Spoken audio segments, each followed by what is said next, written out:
normal seating arrangements, but today, as you can see, there's quite a distance between each participant. That's because we have to follow MKN's guidelines for seminar arrangement in terms of the seating arrangement to fulfill the social distancing requirements. I mean, this will be the new norm for all our future events. Now, for your information, we'll be sharing the approved copy of the presentation slides to everyone after the event upon getting the final confirmation or copy from the speakers. Now, for those of you who are unfamiliar with Radar Institute and what we do, I would like to just give a brief background of what we do. Radar Institute, which was established in 2004, serves as the training, research, and education arm of Radar to address the research and educational needs of the housing and property industry. Now, other than providing industry-relevant training and events for Radar members, towards achieving the highest standard of professionalism, the Institute also believes that through knowledge sharing with all stakeholders, we can drive the industry to a much higher platform and drive the industry towards enhanced competitiveness and sustainability. Now, just to add a little bit more on the education part, Radar Institute have collaborated with Utah to develop the Master of Real Estate Development, MRED, program to provide the players of all stakeholders in the property development or construction industry with the exposure related to real estate and property development sector. Now, if you are interested and would like to find out more, please feel free to drop by Utah's booth outside to find out more. Now, ladies and gentlemen, I would like to introduce our first speaker for today. Our first speaker is a practicing lawyer since 2000 and is currently the managing partner of Sher Associates. He founded Sher Associates in 2003, a boutique legal service provider that delivers friendly solutions for all of its clients on a niche positioning from corporate advisory to everything real estate, serving the entire value chain, including civil litigation. And as a corporate real estate lawyer, his expertise is advising strata-related issues for government-linked companies, property developers, asset owners, and REITs. Now, as a strata expert and the author of Strata OMG Owner's Manual Guidebook, he's regularly sharing issues to educate the public of living in strata communities, as well as in-house training for developers on how to plan a good strata development. Now, being the pioneer advocate for property management, Chris is also instrumental in the setting up of the best managed property by the Edge Prop My, and is one of the panel judges in the selection of deserving winners for each and every yearly edition since its inception in 2017. Now, being the entrepreneur that he is, Chris also speaks as the guest host on BFM 89.9, sharing his views on entrepreneurship and legal-related matters. Now, he is here today to do a two-part presentation, firstly on making sense of the latest strata guidelines to better manage strata issues during the Recovery Movement Control Order, and issues and legal implications that developers may face on stratified development post-MCO. Ladies and gentlemen, please help me to welcome up on stage Mr. Chris Tan.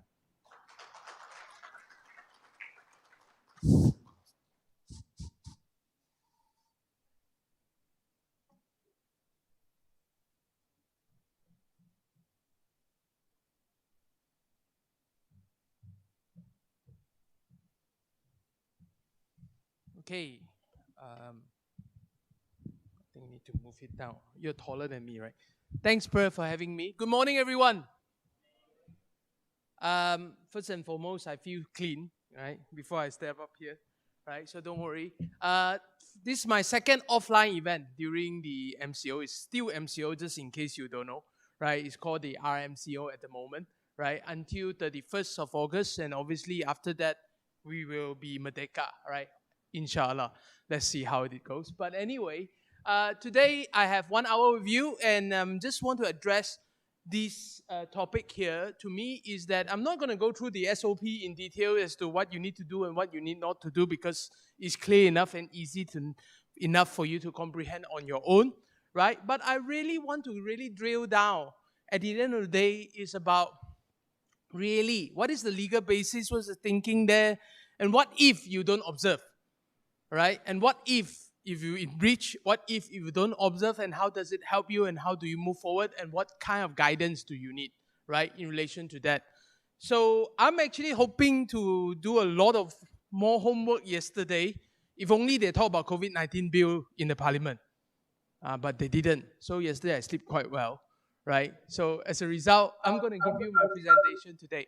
right? So again, as Per have actually introduced me, been practicing lawyer for the longest of time, and during MCO, I still remember on the 28th of April, effectively, I just completed my 20 years as a practicing lawyer, right? That's a great milestone for lawyer, for those who practice, right? So I'm now a 20 years practitioner.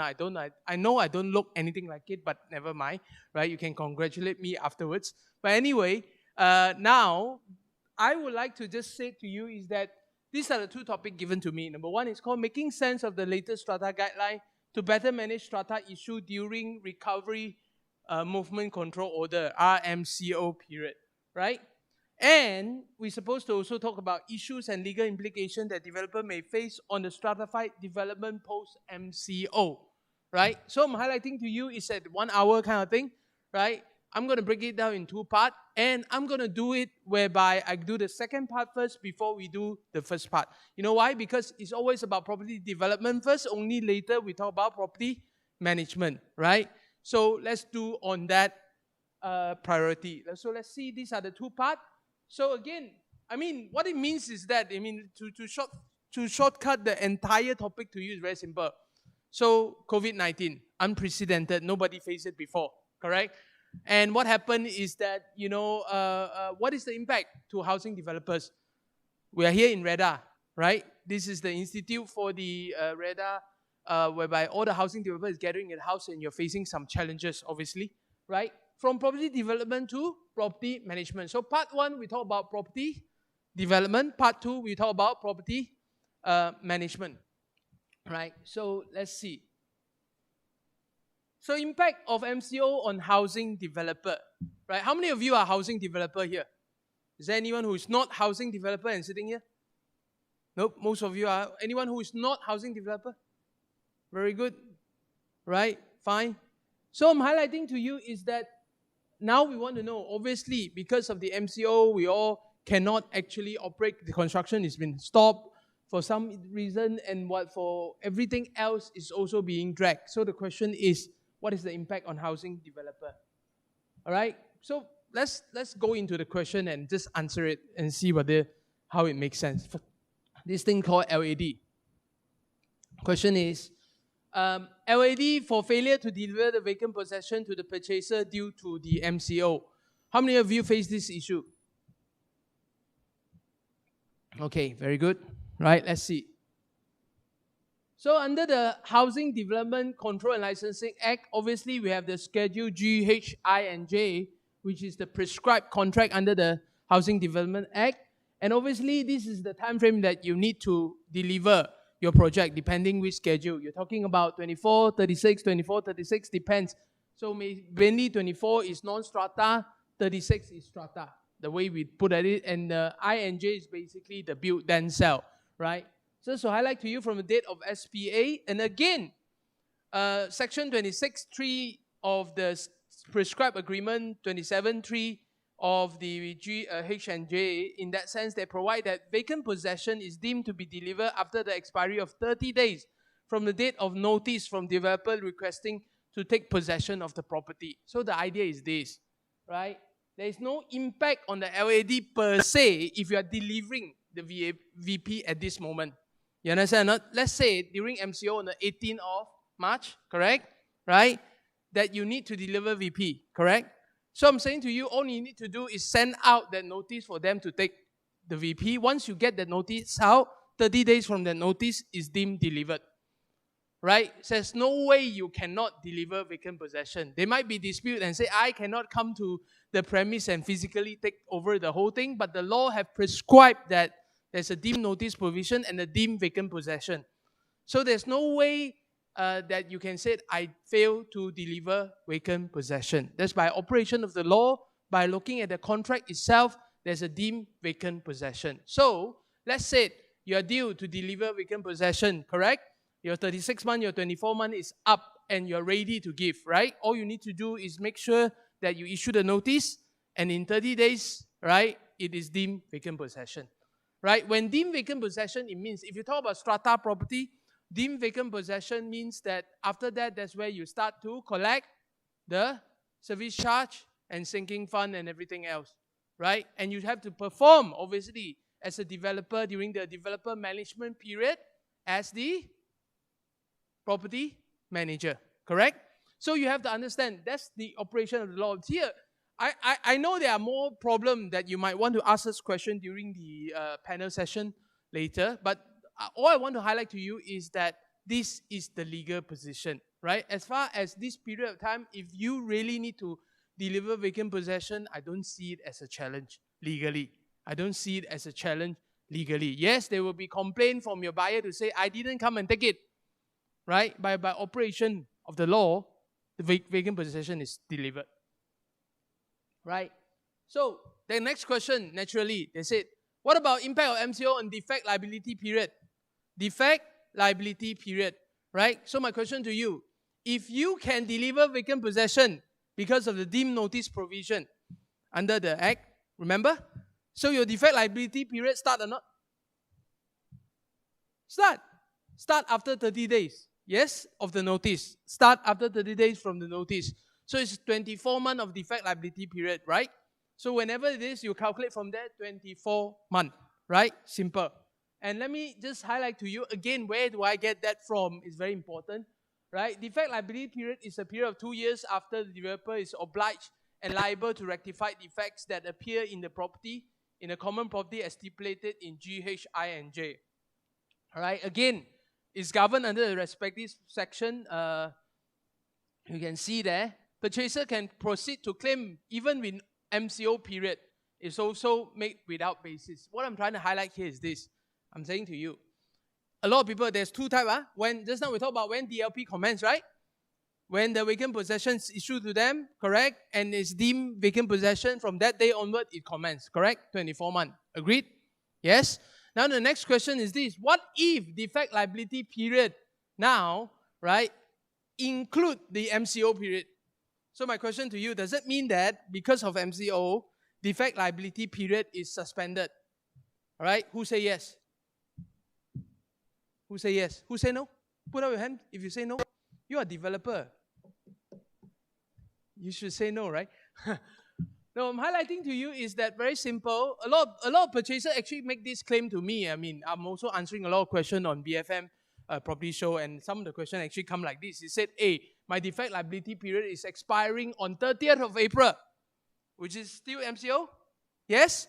And then the question to me is that, oh, at this moment, because nobody can inspect here, inspect there, and whatnot, you know, and what do I do, right? Even if I've complained about defects, right? I can say to you very simple, put in your complaint nonetheless. You see, your defect liability period end at 30th of April, right? Right? MCO, by the way, just to get everyone clear, MCO doesn't mean you close your business. Yes? MCO means your business is still operating, just not from the usual premises. Yes? Just with restricted movement. Correct? So are you still obliged to answer email? Yes. Right? Are you still obliged to receive letter? Post office still working, right? Right? You still buy things online, right? They deliver to office, you still accept, right? Yes, sometimes, right? If it's there, if it's open, correct? So I'm highlighting to you is that for all intent and purposes, if you are a purchaser, if your defect liability period during this time, you can actually, let's say we take the example of just now, 30th of April, correct? Let's say 30th of April. So as long as you make your complaint, right, before 30th of April is a valid complaint, right? But as to whether it needs to be rectified, whether it's a problem with the developer, whether it's actually a defect or not a defect, or wear and tear, whatever that is, that could be decided later, right? So if you are a purchaser, what do? You put in whatever you want to put, right? So that's why I put there, it can also be made without basis. You know why? Because after all, it needs to be inspected and verified by the housing developer. Okay? So that's one point. The developer can rectify after the MCO period. Retention sum cannot be released with a notice given to the stakeholder. Remember the 5% retention sum? Yes? It's supposed for rectified defect, right? For the entire defect liability period, right? For the unit as well as the common property. You do know there's two deposit, right? Yes? Right? One is 5%, correct? One is 0.5% for what? 0.5% is for the common property and is deposited with who? COB, right? So if you ask me, right, if really you have those complaints and if you're a purchaser, what you do is that you notify the stakeholder as well. You notify the stakeholder as well. And therefore, even at the expiry of the defect liability period, let's say on the 30th of April, on the 1st May, the stakeholder cannot release the retention sum because they do have a notice, it's not addressed through, right? In the sense that they said, oh, it's not done yet. So to me, at least when you look at the entire Housing Development Act as well as the contract per se, there is no provision to extend defect liability period, right, to cater for the MCO. Right? So, if you get me clearly from just now till now, right, I tell you what, there is no extension of VP. Yes? Yes? As a result, there is no extension of DLP. Right? So now I'm telling to you consistently, there is no exemption. Then a lot of people come and ask me, force majeure. Suddenly everyone speaks French. Right? You know, it's a force majeure, FM, not facility management, right? But I'm highlighting to you force majeure. What does this, people say, what does this mean? Does it mean that, if I have a clause of force majeure, for example, we can rely on the force majeure, right? Actually, force majeure, if you put it plainly in English, right? Anyone who study law will answer this. What is the best definition of force majeure? It's called act of God, right? Act of God.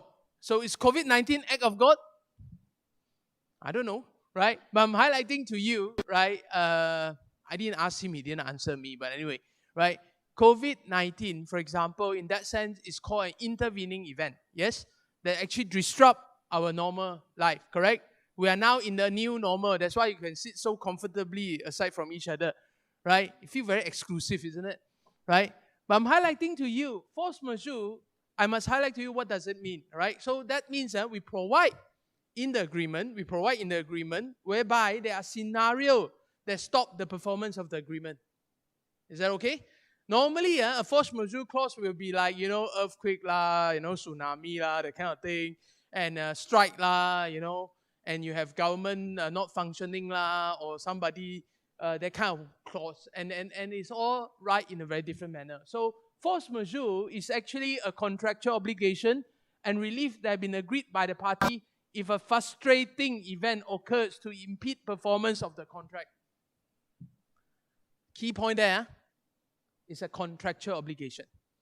There is no statutory force majeure one, right? Which means under the current law, there is no law that actually said that, if this thing happened, everything suspended. No, right? That's why we want a COVID-19 bill, correct? If we do have, why do we need a COVID-19 bill? No need what? You understand that? So I'm highlighting to you, this means if your contract, in the terms of the contract, right, have a force majeure clause, then you read that force majeure clause and see the extent of which whether it cater for a COVID-19 situation. All right, two things to know here. Number one, under the HDA prescribed contact, G, H, I, and J, not there. Tada. Not there, right? G, H, I, J don't have. But I do know that they are a fellow developer here. You have commercial property, yes? Yes, you do commercial property development, yes? Industrial property development, non-residential property development, yes? And in those circumstances, you need to then look into your contract. In your contract. Why? When you look in your contract, you ask yourself whether in your contract is there a force majeure clause, right? If it's found this word that you can't really how to read it, right? Doesn't matter, right? And then just look into the content of the force majeure clause and see that whether by reading the content of that does it cater for a COVID-19 pandemic situation that we are facing now? If yes, then the performance will be suspended. Yeah, I don't mean my slide need to be suspended, but anyway. So what I'm trying to highlight to you is also if you are still continuing doing non-residential development, yes, right, moving forward, in your contract, please now look into your force majeure clause and ask your lawyer or whoever is drafting it to make sure that it caters for the current situation. But then we don't know. The next we have could be COVID-20, COVID-21, I don't know, right? But make sure that it's general enough to cater for all this situation, right? So that then you can rely on it when you need it. Just another point here, although it is not in your HDA as a housing developer, you do engage main con, right? Right? You do engage subcon, right? Right? So if you ask me, your service provider and what is those contract, remember I said it's a contractual term. There's no statutory force majeure, right? So those contract in itself, then it's time to read those contract and see whether such clause appear, right? And if there's such clause appear, again, it's an interpretation and how you draft the clause, right? If the clause is wide enough, then it probably can cater. If it's not wide enough, then not to be able to cater. But here's the bad news for you. Very simple. This clause is not in your HDA agreement, yes? Correct? Which means when you sell your house, you are not protected with this clause, yes? Right? But then, when your contract with your supplier, with your contractor, right, might have such a clause. Okay? And if such a clause do exist, right, and it's wide enough to cover COVID-19, right, then who is receiving the brunt of it, right? I'm highlighting to you is that you make, especially because that's the whole reason here, you need to understand this. There's no force majeure clause provided either in the HDA or under Schedule G, H, I, and J. It cannot be relied upon, or as the clause must be expressly incorporated in the agreement to cater for this MCO. Understand? Right? So, do you know why you need a COVID-19 bill? Anyone know? Because we try to freeze the situation as a block, right? So therefore, we can forget about this 6 months or the next 6 months, right? It's too late already. You almost end of the 6 months, right? So my question to you is, how does this impact you moving forward? So again, just to also highlight, there's also another common law doctrine. I didn't put it here, right? If you want to take it down as a note, please do that. There's a common law doctrine called frustration, right? Does it mean that the performance of this contract is been frustrated? Is it been frustrated, right? So the idea is this. Frustration, take a very sweeping definition and interpretation in the common law. Means it must be something that don't allow you to do everything. All right? On my very conservative interpretation of it, it actually means you cannot rely on it because you can still do something. Right? Can do something and can do them. It could be something to help you to mitigate certain things, but you cannot rely to say that it's frustrating the entire contract in terms of performance. Right? So I want to highlight to you that this is the force majeure clause. Okay, so these are some of the quick fire question that people keep asking me. Can service charge be waived? Answer is no. Right? Can service charge be discounted? The answer is also no. Can the late payment interest be waived? Right? The answer is also no. Right? You know why? Because if discount is to be given, it will compromise the quality of the maintenance service in the strata development. Right? We have a property manager later as a speaker. Asman will hear and tell you, as far as it's concerned, if you discount your service charges, you are discounting everything else in terms of the performance level as well, right? And unless there's approval under the AGM and EGM, my problem is, can you have AGM and EGM during MCO? Right? Later we will answer that question as well, correct? Right?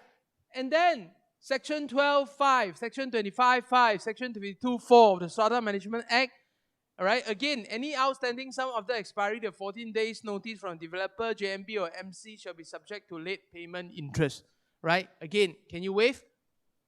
The answer is no, unless you get approval, right, from the AGM or EGM. Clear? Right? The answer there is, why do I could have put a lot more elaboration there, because lawyers like to use the word depends. Right? Terpulang lah, lu suka lah.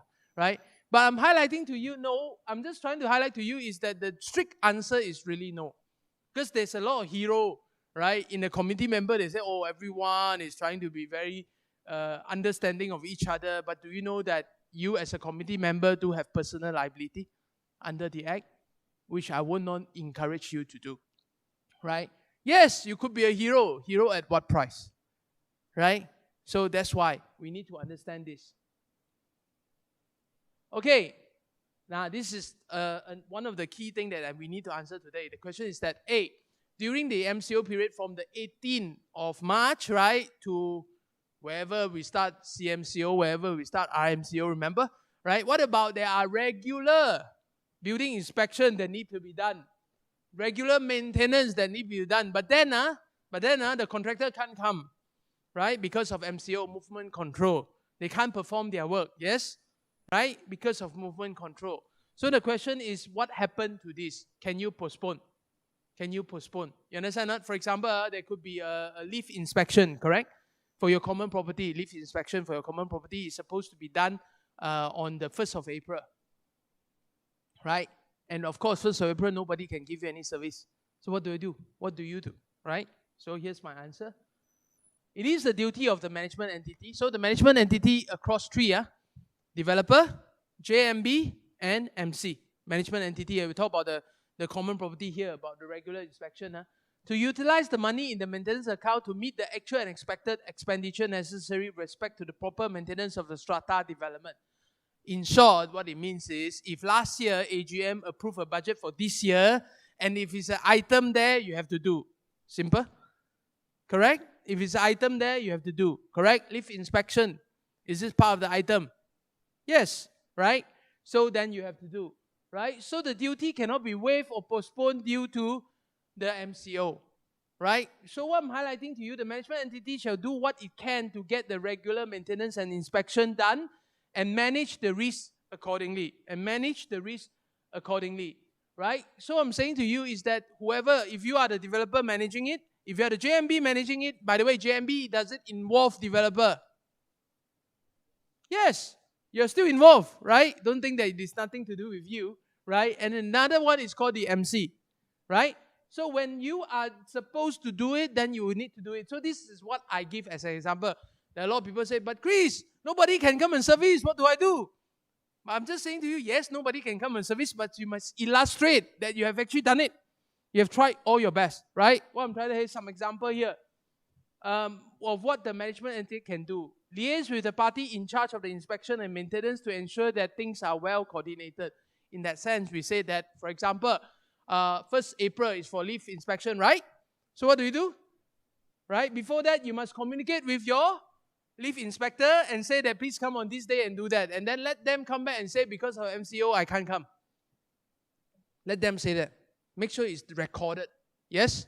So at least at the end of the day, did you try to comply with the statutory inspection date? Maintenance schedule? Yes? You try, right? But it's not your fault they can't come, right? Right? So at least of the day, I'm trying to prepare you. Some evidence must be in place, right? To communicate with the residents. Because, let's say, really they can't come as a result of this. Don't you need to communicate with residents to say that, right? The lift inspection is due on the 1st April. Sorry, they can't come because of MCO and whatnot. So just to highlight to you, this is such thing. That's an alternate way to say enter the lift at your own risk. But you have to do it because you need to protect yourself. You need to communicate to them that this thing is, it's not that we don't want to do it, but we cannot do it. Yes, it might be compromising in relation to safety, but then I just want everyone to know, correct? And whether you want to reduce the load, because of social distancing, naturally you're reducing the load of the lift. So it shouldn't be a key concern to me, logically, right? So, but what I'm highlighting to you is that, just to let you know, if you have maintenance schedule to keep, if you have statutory inspection to meet, right? You cannot sit there and say, oh, because MCO, nobody can do it, right? Therefore, I just sit here and wait. No, that's the last thing you need to do. Do it nonetheless. Do whatever letter you need to issue, call them, whatever. They cannot come, ask them to tell you why they cannot come. Keep those record. And the next thing is, make sure that this is communicated to the user so that their risk is not being compromised. You hear me here? Clear? Right? So, there's this issue where the question is that, delay and postponement in the proceeding of AGM and EGM, right? So we have some guideline here, right? Ministry of Housing, KPKT, Strata Management Sector. So if you look at it, can you have AGM during MCO? The answer is No. Right? Can you do EGM during MCO? The answer is no. Right? Can you do committee meeting? The answer is against no. Right? These are physical meeting. Right? Again, CMCO, AGM no, EGM no. Committee meeting, yes, maximum only 10 members subject to COVID-19 prevention step. Online meeting is encouraged. Right? Is encouraged. Right? Then now, we are in RMCO. Right? RMCO means everything possible now. Detail of the procedure during and after the meeting, please look at KPKT guideline. Please look at KPKT guideline. Remember, complying with guidelines is very important here. If nothing happened, it's fine. Right? If something happened, you need to rely on the evidence of your compliance. Yes or not? Yes or not? So, it's very important to create evidence. You must document it. You must keep it in black and white. Take a photo. Take a video. Whatever that is. You understand or not? You don't want yourself to get into unnecessary trouble. You know what? SOP is a defense mechanism. You know, let's say something happened, right? Everything is very negative around the market today, yes? Correct? But the only thing you don't want positive is called COVID-19 positive. Yes? So COVID-19 positive today, if really it happened as a result of the meeting, right? At least you can show you have done all the SOP, right? KPKT asked me to follow all the SOP. Did I take the temperature, right? Did you temba or not? Yes, I did. You know, record the temba and have all the thing to support me. Yes, right? Would you be liable at the end of the day to spread this COVID-19? The answer is no, right? At least you actually will say that, you know, we have observed whatever the guideline given to us. You clear? Right? I'm not going to go into the guideline. I think the guideline is clear enough. Just go make sure you read. Trust me, I rather you overdo it than underdo it. You understand? Not? You rather overdo it rather than cincai lah. Right? Cincai does not apply. Cincai don't help you. Right? Don't do that. Right? Don't lebih kurang. Biar lebih, jangan kurang. Right? So, validity of AGM conducted out of time. There's a lot of people asking me, hey, my AGM is due 1st of April. Last day already, my 15 month, 12 to 15 month, right? So now my even stretch it out to 15 months is on the 1st of April. Betul? Alright, I already called for it. But then 18, you say MCO, 18th of March. Yes? Yes? So what happened to the AGM? Is it effective or not effective? Now that we have a void. Now we can in RMCO run our AGM. Right? Does it count valid or not valid because it's been postponed? Let's look at the law first before we talk about the direction. The law says this. Clause 10.3 of the second schedule of the Strata Management Act state that the holding of any general meeting of this time in breach, right, out of time, in breach of the paragraph shall not affect the validity of the AGM.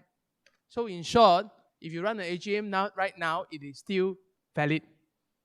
Right? It's still valid. Right? In short, even though you run it out of time, it is still a valid AGM. Whatever decision in the AGM, whatever resolution passed is valid. There is a clause under the Strata Management Act saying that. However, right, doesn't mean that you are not in breach of the Act, right? Please be mindful that holding a general meeting out of time, right, is in breach of the SMA as per Section 18.2, Section 57.2 of the SMA. For both sections, developer could be liable for a fine not more than 250,000 or go to jail for 3 years. Wondering how they do social distancing in jail, but anyway. But the clear thing is here. I'm just highlighting to you, yes, the AGM remain valid, but the question is that, are you in breach? Yes. But the next question is that, in breach of the Act, who can sue in breach of the Act? Is the prosecution. For example, they have to implement, it's a fine, right? Right? So, the prosecution will probably then consider the circumstances and probably will not take action, right? And again, you must illustrate you have done whatever you can. Yes? You must illustrate. You see, what I'm trying to highlight is this. Remember, your AGM, let's say, is due in, let's say, not 1st April. Let's say it's due on 1st May. How about that? 1st May. 1st May. So you must still try. Do your part, right? At least those notices are done and you notify the KPKT, you notify the COB to say that you tried to do this, and because MCO, you can't do it. Remember, those evidence needs to be kept. Betul tak? So even if you really slept in this, you can explain yourself. I know it is clear that it's MCO, but then having over protection in a way to having this evidence is better than none, right? Better than none. So do it nonetheless. Okay, part 2. I have another 20 minutes? 25 minutes? So let's look at this. Property management during MCO. Just now it's all on the developer side, whatever that is. Let's look at property management, right? So we got MCO from 18th of March until 3rd of May. CMCO from 4th of May to 9th of June. And then we have such thing called RMCO until all the way to 31st of August, right? Don't ask me what happened after August, right? I don't know what other abbreviation I can put before the R there. It could be NMCO, normal, movement control order, right? But let's put it this way, it will still have a lot of things. Let's pray there's no second wave, right? If yes, then we'll probably go back to the lockdown again, right? But let's look at this. What does it mean? Okay, let's look at this because this is property management under the RMCO. What are the guidelines and what you need to be mindful that? So let's understand what is RMCO, right? Enforced from 10 June 2020 until 31st of August 2020. Objective, recover the economy and preparing Malaysia in entering the normalization phase after 31st August. Listen, normalization phase after 31st August. Yes, you hear me out? I didn't make up those words. Those words are in the official document. It means at this moment, we are still not normal yet. Still not normal yet, right? So all interstate travel are allowed except for area that has been put under this thing called EMCO, right? Travel abroad yet to be allowed. Yet to be allowed, right? Most of the commercial and social activities are allowed to operate as usual in stages, right? For example, you can go to your massage parlor already, right? No issue, right? And then new normal means wear mask, wash hand, and social distancing, right? I think they are trying to observe just now. Before I come in, I need to wash hand, right? They will disinfect this before the next speaker, right? But I'm highlighting to you, this is what we call the new normal. This is what we call RMCO, right? Normalization only happened after 31st of August. After 31st of August. So what I'm trying to highlight to you is that there's plenty of guideline here. Again, I'm not going to go through it, but I'm just give you the link. These are the things on workplace, social distancing, special setting, related SOP to be practiced during workplace, home, etc. Obviously, is important. One of the key things that I just want to highlight to you in new normal. How many of you work from home during MCO? Please, show me. Very good. Very good. So my question to you, how many of you continue to work from home? Right? Very good. Because I'm going to ask a question. As a lawyer, right? As a developer, you also know you have such thing called land usage. Betul tak? Kegunaan tanah, right? Is for kediaman. Work from home, is it like Airbnb? Commercial activity in-house, right? But I'm just saying to you, at the end of the day, this is something that needs to be visited. Yes? Correct? Because work from home have a different kind of contemplation. To me, if I work from home, can I set meeting in my house? My client? I mean, if you ask me, work from home, what? Correct? Because in my workplace, I see my client. I see my customer. They come and visit me. Correct? So I'm saying to you, these are questions that need to be asked today. Moving forward, is there still such thing called residential property? Right? I don't know. Right? But this is a question. So again, SOP, this one during the PKPP, which is the recovery RMCO, again, sector of cleanliness, sector of safety, sector of construction, again, there's plenty of SOP there. I think it's important to look at sector strata management, right? Follow SOP set by MOH, MKN, KPKT, KKR, KBS, so many, right? So my question to you is that, what do you observe? Everything, right? And make sure you do this. So covering, for example, prevention method for COVID-19, yes? Wear mask, wash hand, social distancing.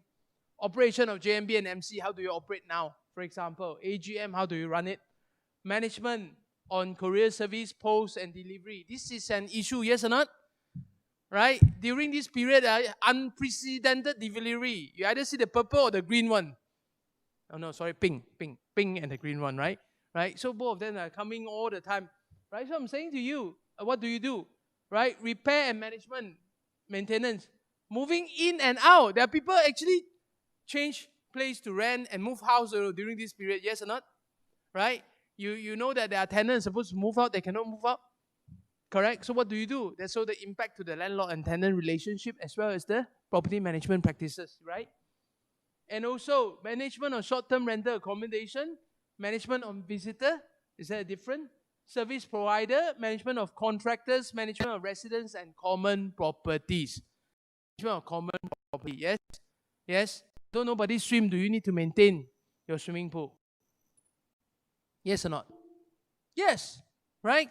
So I'm highlighting to you, although nobody is going to the garden, do we still need to trim the grass? Yes, right? So I'm highlighting to you, these are the things that everyone need to understand. Yeah.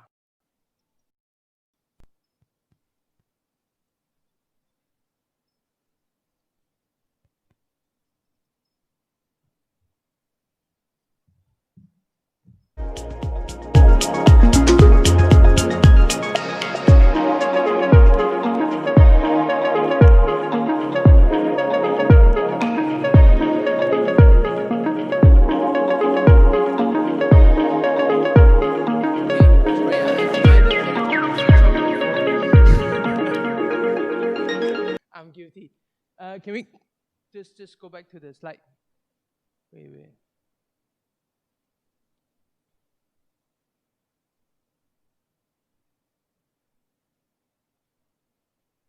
Okay, so this is the sector, and these are the guidelines.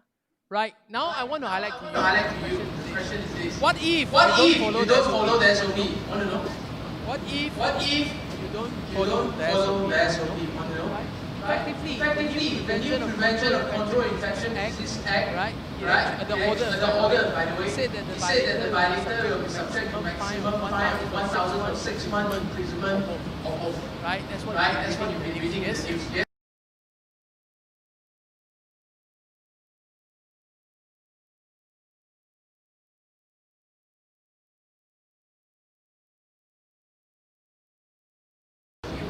Correct. But there are consequences as non-followance and non-compliance with SOP. Agreed?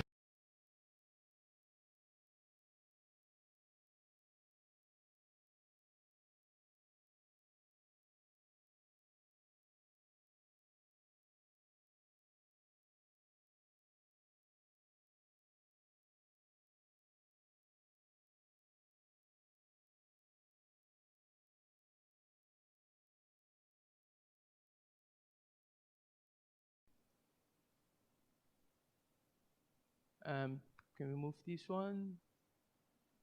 Can we move forward one more and one more? All right, so just to highlight to you is that, first of all, our hero, Dato' Noh Hisham, actually got his power here under the Provision and Control of Infection Disease Act, empower the DG of Health to create new regulations and offense enforceable with the existence of the police in response to COVID-19. Right? That's how it is. Right? Not just with existing police, we have existence with the army as well. Right? Section 11.2, empower the minister to make regulations of measure of control and prevention and spread any infection disease within or from an infected local area. Minister here is the Minister of Health. National Security Council, again, there is a National Security Council Act, this Majlis Keselamatan Negara, empower the member of condo to do, the council to do all things necessary for expedient on matter concerning national security, including but not limited to making of SOP. So, COVID-19 pandemic is a matter of national security, right? It's a biohazard. It's a bio-war in a way, yes? So I'm highlighting to you.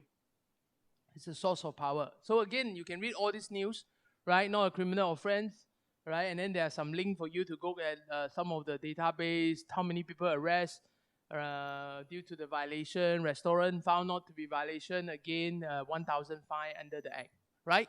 So this is just purely on non-compliant of SOP, but the impact could be higher, right?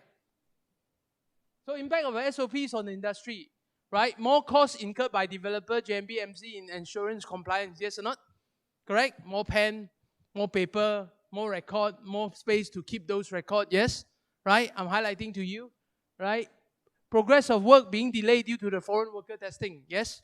Even you want to start work, no, cannot. They all must line up in outside BP lab, get a test and whatever that is, and then only they come in, right? Progress of work slow down, right? Possible dispute of late delivery of key and LAD due to delay of the work in progress. Increment of cases in home tribunal and LAD on abandoned project. Increment of bankruptcy suit due to home buyer default in payment. So this is the impact on the industry. Be prepared. I call this Tragedy October. Why?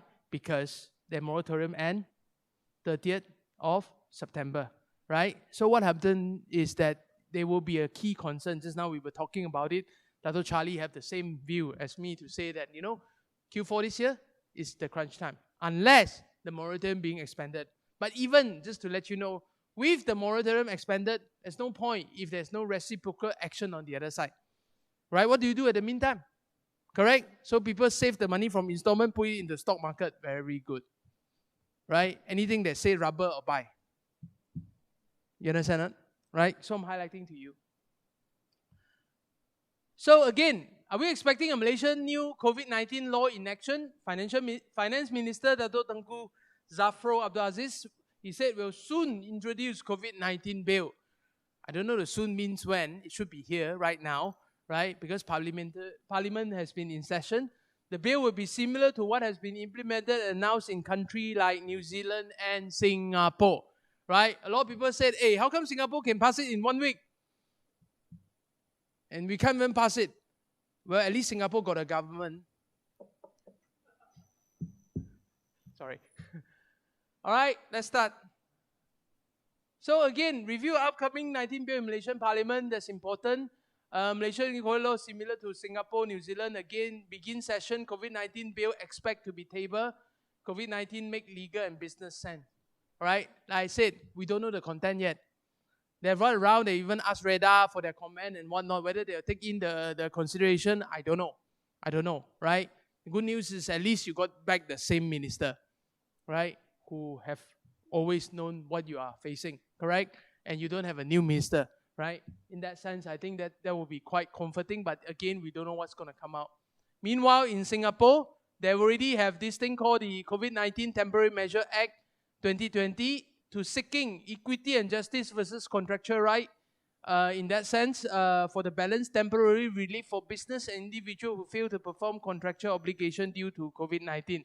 And what I understand in Singapore is that beside giving you the temporary relief, they will also proactively go and restructure your loan, your debt, your commitment, right? Where is this part in Malaysia, right?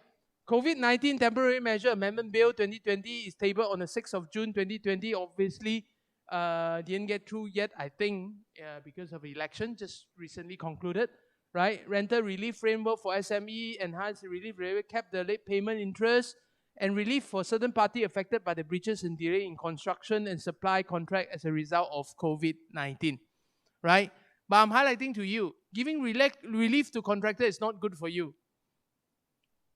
Yes, it's not good for you. We have to look at the entire value chain. Because if it's relief, it has to be the entire vertical value chain. If it's only one part of it, then somebody is bound to suffer, right? So if you like my presentation, you can follow me because from time to time I would have some commentary posted on my Facebook page on Cher Associate. And you don't like to follow a law firm, you can follow me. This guy look like me, right? And as I said, Q4 this year, Malaysia is on sale. Right, with that, thank you very much.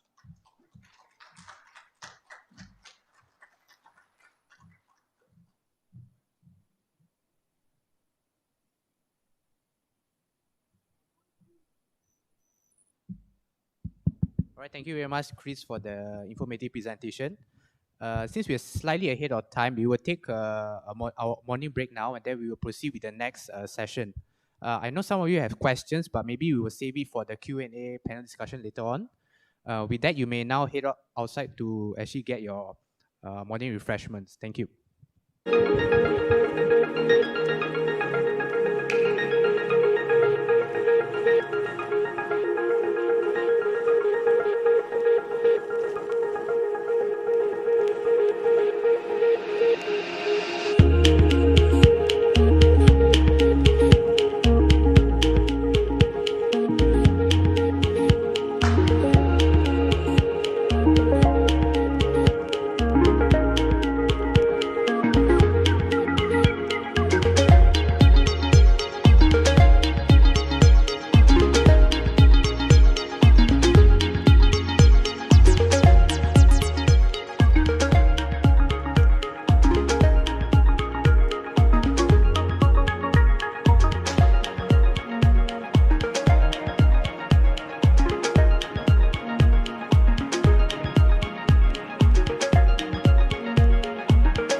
really delivered results. And the number of multinational companies that have already come into Greater Kuala Lumpur. What I'd like to present today is the comprehensive strategy across Malaysia and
Ladies and gentlemen, welcome back. I hope everyone had their morning refreshments and then you're freshened up for the remaining session for the day.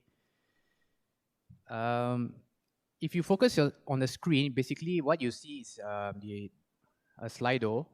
As I mentioned earlier, we will be conducting the Q&A session via Slido, or you can actually later come up to the mics as well and ask your questions to the panelists. So if you can grab your phone and go to sli.do and you key in Strata 20, and then you can, all big caps, Strata 20, and basically then you will enter into this page here. So we basically have one question being posted up. So the rest of you, if you have questions, you can start posting them up as well. And also do state to who that you want the questions to be answered. All right. With that, I would like to introduce our next speaker.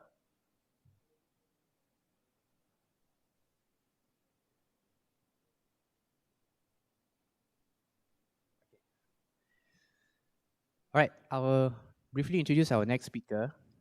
He's currently the Chief Real Estate Consultant, Chief Executive Officer for EXA Strata Solutions Sdn Bhd, which undertakes real estate advisory, market research and feasibility studies, development design, planning, retail development consultancy, property management and marketing and leasing, serving major clients which include Unit Kerja Sama Awam dan Swasta, UKAS, under the Prime Minister's Department, Iskandar Region Development Authority, IRDA, Al Salam REIT, Amanah Raya Berhad, Hektar REIT, Portasco Berhad, and many more. He's also a professional member of the Royal Institution of Chartered Surveyors, RICS, and a fellow Royal Institution of Surveyors Malaysia, RISM. He's also a registered valuer, property manager, and estate agent with the Board of Valuers, Appraisers, and Estate Agents of Malaysia. Currently, he's also the president for Malaysian Institute of Property and Facilities Managers, MIPFM. And to present his topic on best practices in property management in the new normal, ladies and gentlemen, please welcome Surveyor Azman Shah.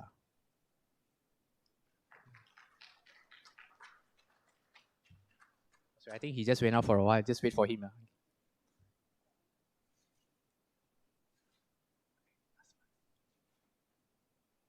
Yeah, okay. Ladies and gentlemen, please give a warm welcome to Surveyor Azman Shah. Thank you.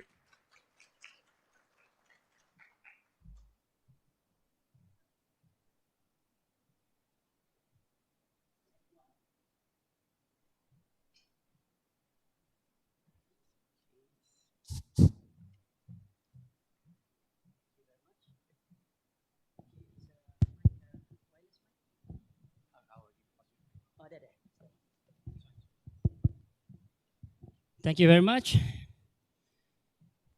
Assalamualaikum warahmatullahi wabarakatuh and very good morning everybody.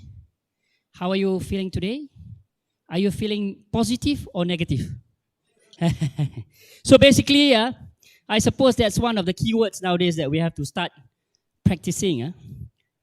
It's good to be negative today. But at the same time also, we need to just have a look and see whether positivity is something that we should look for moving forward. So basically, today, I've been invited by Reda to share a very interesting topic to do with property management during the MCO and also moving forward. So thank you very much, Reda, for inviting me today. This is my first physical gig during MCO. Remember, we are still in MCO until 31st August, when we will have our Independence Day and we'll have our Merdeka. So hopefully by then, we'll have a single digit case and no deaths, hopefully. Okay, let's all pray for that. And at the same time also, the rest of us must keep up the show. The show must go on. Business is as usual, but we have to probably get used to some new norms. So a bit of a background about myself. I hope Mr. Puljit did share with you. But basically what I like to say is that throughout the MCO, I was working throughout because basically in property management, suddenly we are considered as essential service, you know. somewhere during the earlier part, although it was not recognized. So recognized by the authorities, but suddenly, basically, property management was missed out in the list.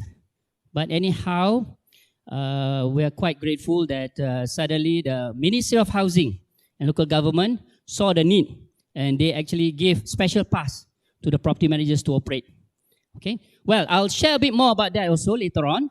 But for the time being, I hope you'll just bear with me because I'm so used to just wearing the coat on top for my online sessions, but today I have to wear a full suit.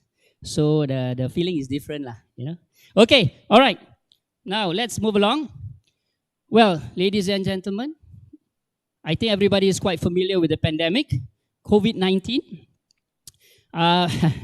I still remember in one of the press statements by the US press secretary to President Trump saying that, oh, this is COVID number 19. There were 1, 2, 3, and blah, blah, blah until 19. So we know already that we have solutions for each of these viruses. So basically, this was how it was much earlier on when we actually had the pandemic starting.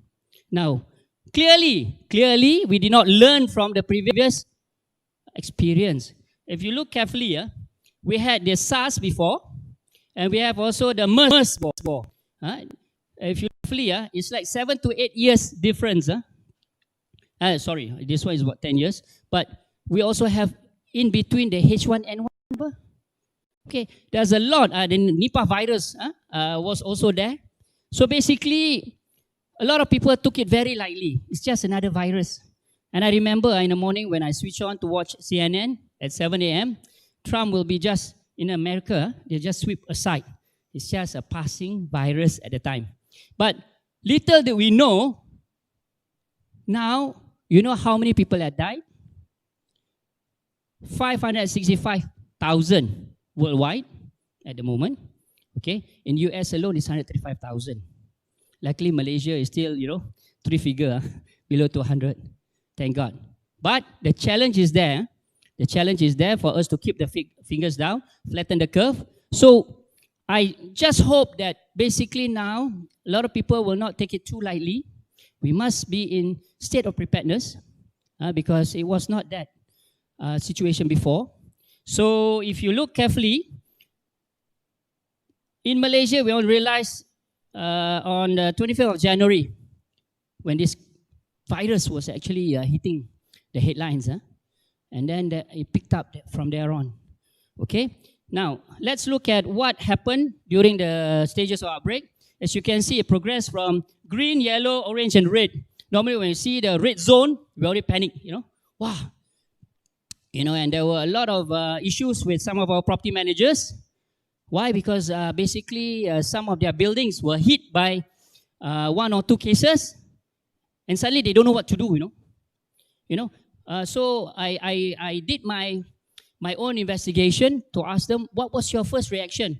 First reaction was to tell the client, and client said, shh, we don't want them to panic. Business as usual. That was the earlier reaction. So there was really something that really taken as a bag, and that actually resulted in a lot of other issues also. Okay, so basically when you look at the zone, if you look at the specification there, you can see that red zone is where there are more than 40 cases. Okay, positive cases. All right. So this was a good indication at that point in time where not to go. Okay, where not to go, and to stay away from. And then, of course, when you look at the status in the country, you can see already the graph is flattened. Yeah, towards July, up to last weekend. So we hope this will stay flattened instead of having a second wave. That what is happening in other cities in the world, and we just have to make sure that we know what we're doing and we are following the instructions given. Okay, it's always about trying to avoid it rather than to solve it. Okay, avoid it at all costs so that it won't happen. All right, and there you are. If you look at the death numbers as of last weekend, it's 122 lah. Hopefully it'll stay the same and it will not increase. Okay, next. When you look at the situation before, just getting some throwback, just to understand the situation. You can see at that point in time, we had all these indications with the cases increasing and all that. But of course, at the same time, the number of deaths have been lessened. So I would imagine that once we actually be able to safely say that it's a single digit, then of course, hopefully we'll have our Merdeka much earlier than 31st August. But for the time being, we have to keep our eyes open and basically our hands washed all the time so that we will be able to avoid all these problems. Now, if you look at the period that we had during this period of time, there were a lot of confusions. What exactly is CMCO? What is RMCO? And there's a lot of challenges for us at that point in time to find the right guidelines. Okay? But luckily, the government picked up themselves and they move on. And of course, the issue initially was to place property management in one of the categories. It was not really clearly stated. Okay? So what we did was that I was part of an NGO. In the weekend, we actually contacted the Ministry of Housing, local government, sent them a memorandum to inform them of our problems. And thank God, thank God that KPKT actually took it up themselves, although we already have MITI, MKN, and also KKM, all actually looking into the matter. But none of them actually thought about property management at all. And there you have property managers being asked to stay, in the building on daily basis to make sure everything is operational. And I can tell you, most of the property managers who stayed back to continue working were putting themselves at risk at that point in time. Okay? And also at the same time, they were getting a lot of complaints. Why is the swimming pool closed? Why can't I have any visitors? Hey, it's my birthday, And these kind of challenges were really, really tough for the managers. But I'm grateful to see that my fellow property managers have been able to weather all that. And they continued to provide services, okay, until the stage that we are able to operate in full force. Previously, it was only 2% who were allowed. Okay, so basically, at least there was some recognition, and we managed to do our work properly. So what happened was that I represent MIPFM, Malaysia Institute of Professional Property and Facilities Managers. So we took it upon us to actually liaise with the KPKT and also with MITI on daily basis. Okay, whether it's by phone call, email, or even basically attending some of the engagements that we had. So that really helped because within a week we came up with our SOP for the property managers, and that was immediately adopted and given to KPKT, and KPKT also adopted the SOP, and that really helped to give some guidance to the property managers at that point in time. Because most of them, some of the building managers were telling the client, we have to close the shop, we have to close your office, close shop, and we will not be operating because the government say cannot operate any business.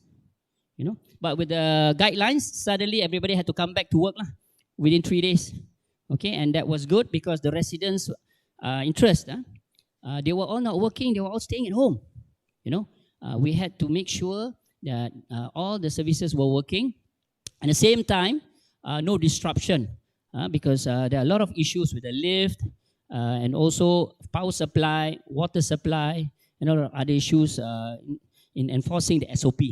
Okay, so basically this was the SOP, and of course we had a letter of support from KPKT to do this. So thank God we managed to continue the fight, and then I'm happy to say I've not received any report of any of the building managers or property managers being infected.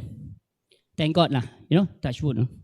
Because you can never say, never tell. But if you follow the SOP properly, normally you can avoid it. Okay, all right, next. So, from the MCO, we came up to the recovery MCO. During the recovery MCO, there were a lot of things that were given to us, and then we are trying to look into a lot of things, and that was when we started to actually have a lot more engagements with the authorities. And of course, all this came up, the SOPs, a lot of SOPs came up. So all these are actually posted as part of the MKN. Suddenly, the sector promotion strata became a big issue. There are 11 slides, just for this. Suddenly people realized, yeah, we forgot about the people. We only thought about the businesses before, and we thought about the health of people, but we forgot about the people themselves. Okay, so all these SOPs really actually helped. If you look at what it contains, it gives very good indications. But of course, I can tell you there's still a lot of confusions. So our phones were ringing off the hook from people who actually wanted some clarification. But luckily, there's a point of reference, and the Ministry of Housing and Local Government actually, did a lot of work, even on Saturday and Sunday, to engage with us, which was good. Kudos to them. There were other also, basically, there were also questions about holding meetings, social gatherings, AGMs. So all the strata SOPs actually address all those concerns. All right. So what were the challenges during the MCO? I mean, we're still in the MCO, right? But the initial challenges actually came up with a few other, in addition to other issues. It was actually a question of state of preparedness. Okay, I still remember I was outstation in the weekend, right up to the 17th. I was away.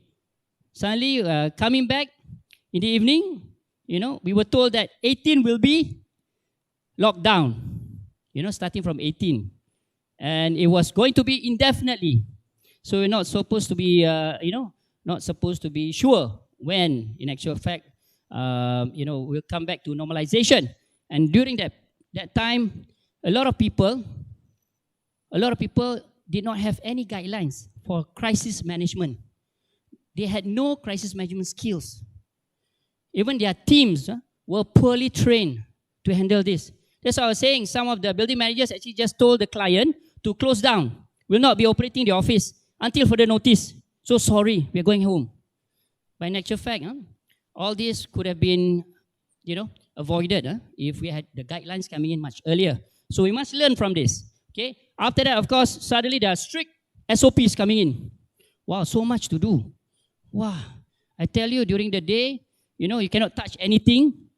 Just walk, and it's safer to use gloves. I saw them spraying the mic just now, so I don't mind using it. But otherwise, a lot of people are very skeptical about, the state of hygiene and sanitary. So I think this is where, a lot of people were a bit confused. Every day we have people asking, hey, can we do this? Can we do that? So basically, it was like a helpline during the day and during the evening. Then, of course, with the fact that we only had 2 persons working at that point in time, it was very difficult, to do a lot of things. But of course, some people were working from home. Now, the term working from home is a very difficult term to use because we found that deadlines were not being met, although you were working at home, and a lot of work were not done. So I would imagine that the issue is always trying to actually make sure that the business goes as usual. And now, of course, the term working from home, do you have the tools for it? Do you have a laptop to work on? Is your handphone IoT enabled? Internet of Things enabled? Can you receive big files? Those kind of things. These are the things that we had to actually address in the first few weeks. And a lot of people were giving excuses that they don't have a lot of things to enable them to work from home. And now, of course, technological support. Okay, for those sites which have already embraced technology, it's not a problem. But a lot of sites were actually still using accounting softwares application, like UBS, SQL, and all that. It's just purely accounting. So this was a bit of a problem, unless you know how to work remotely to access the system from home or somewhere else. You need to be in the office to do it normally. So when you have those kind of computing which is not on cloud, becomes an issue for you to work from home. Okay, so what we found was that a lot of other sites have already got their own what we call billing and property management softwares. There are a lot in the market. Some are integrated. They have more than just accounting system in there. They have also a visitor management system. They have work requests, and also they have the e-community portal. Part of technology is basically for you to be able to communicate fast. And with that e-community portal, whatever guidelines we got now, within 5 minutes, we can post it to all the owners and the residents and the tenants. Although they might not be in the building, but they are aware of what is happening. Okay, so it was amazing. If you had technology with you, property technology with you at that time, fantastic. But if you didn't have that to help you, it would have been a challenge. Okay, next, remote monitoring capabilities. When you have 2 persons working and you have all the service providers deployed on site, it's not very easy to know whether or not they turn up for work. So what do? A lot of people basically ask them to take photos. Do roll call, take photos, show us you are there. But technology also is useful for this part. If you are actually monitoring work being done on laptop and PCs at home or anywhere, you can use TeamViewer, for instance, or any other software which can access directly into your system if it's on Wi-Fi. Okay. What else do? We actually installed IP cameras. You know what IP camera is? IP camera is Wi-Fi enabled. It's actually, it used to be about 200 ringgit, came down to 100 ringgit. Now in Lazada or Shopee, only 60 ringgit. And it's on cloud. You can subscribe, to have it recorded on cloud. And then you can actually check. It's very cheap. Check the movements. And guess what? There's also a speaker there. I still remember I was overseas 2 years ago. I already had that camera at home. Suddenly I saw my visitor management system beeping all the time. I said, how many cars are coming into the house now? My goodness. The guard was actually, we use Jaga app, the Grab, not the Grab food, Grab. So what happened was that every time a visitor comes, they have to register. So it keep on beeping. I said, hey, how come? So what I did? Open up the IP camera. There you are. Secretly, my son was organizing a barbecue in our absence. A lot of friends came over and all that. So all I needed to do was either call him, or what I did was that I spoke through the camera. The camera has a speaker, Camera has a speaker, And sometimes when I'm overseas or away, I see my son last time, Form 5, was using the PC for games over, past way midnight. I would also speak through the speaker, asking him to sleep. So in actual fact, it's so magical nowadays, So magical nowadays. By the way, in MPSP, there are cameras on the roadside, since 2 years already. If they see you throwing rubbish on the street, they will announce on the speaker, And if they see you throw something from the car, or you committed offense using the car, they will also announce your plate number through the speaker at the traffic light. Amazing, isn't it? So how far are we actually embracing technology? That's another question. So the MCO period was a good part for that. Okay, now staff readiness. This one also linked up to the crisis management skills. So what we found was that some staff were not ready to work from home because too many distractions. Okay, whenever we call up, probably attending to the turn or cooking or in the garden somewhere during working hours. So that's another challenge to discipline yourself. Entrepreneurs, they know. They normally will float around. They don't have a proper office. But people who are so used to working in offices, they find it very challenging. Okay? Now, financial constraints and escalated prices. This is where we had a problem. When we started to buy the mask in the early days, okay, it was so expensive, 2 ringgit per piece. We wanted to buy disinfectant, the Dettol and the Glade and all that. 450 ml used to sell for 18 ringgit to 20 ringgit. It went up to 70 ringgit. Wow, I tell you, the clients, for my firm, we actually manage for individual clients, funds, and also strata. So we have all the clients scratching their head, no income, but expenditure rising, Okay, so this was one of the challenges we had, and at the same time also people writing in to ask for waivers, reductions, rebates. That was really tough. They actually asked us to quote in which part of the act says you cannot give. So you have to explain. So finally what I did was that I did a press statement, and then after that I just sent my press statement, which was quoted in the newspaper to all these people. After that they never asked anything anymore. Okay, they think that basically because everybody was having hardship, the building will not be operating, so no cost.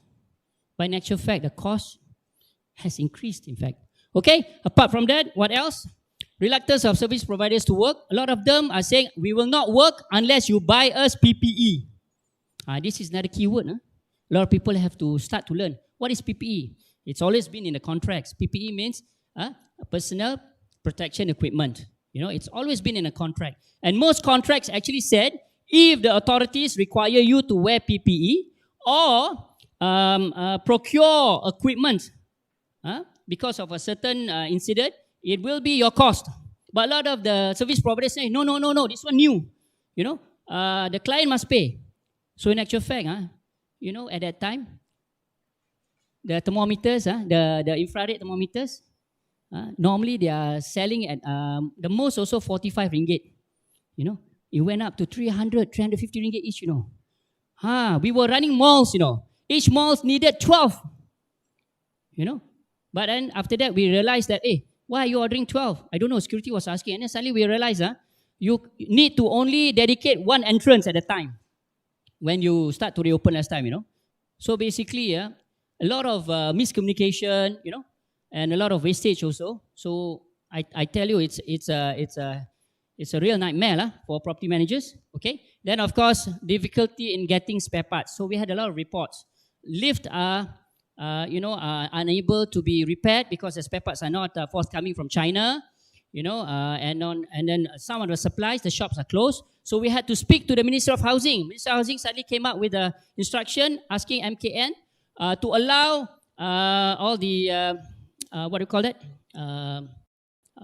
the construction goods suppliers to open their shops so that we can get supplies only once a week on Thursdays. So we were able to order, and then they actually delivered to site, but cash on delivery lah. Actually, some cash on delivery, the other ones they asked us to bank in. Only then they will deliver. So all these, I can tell you, it's a challenge for the property managers. I really respect some of them. They've gone out of their way to do all this.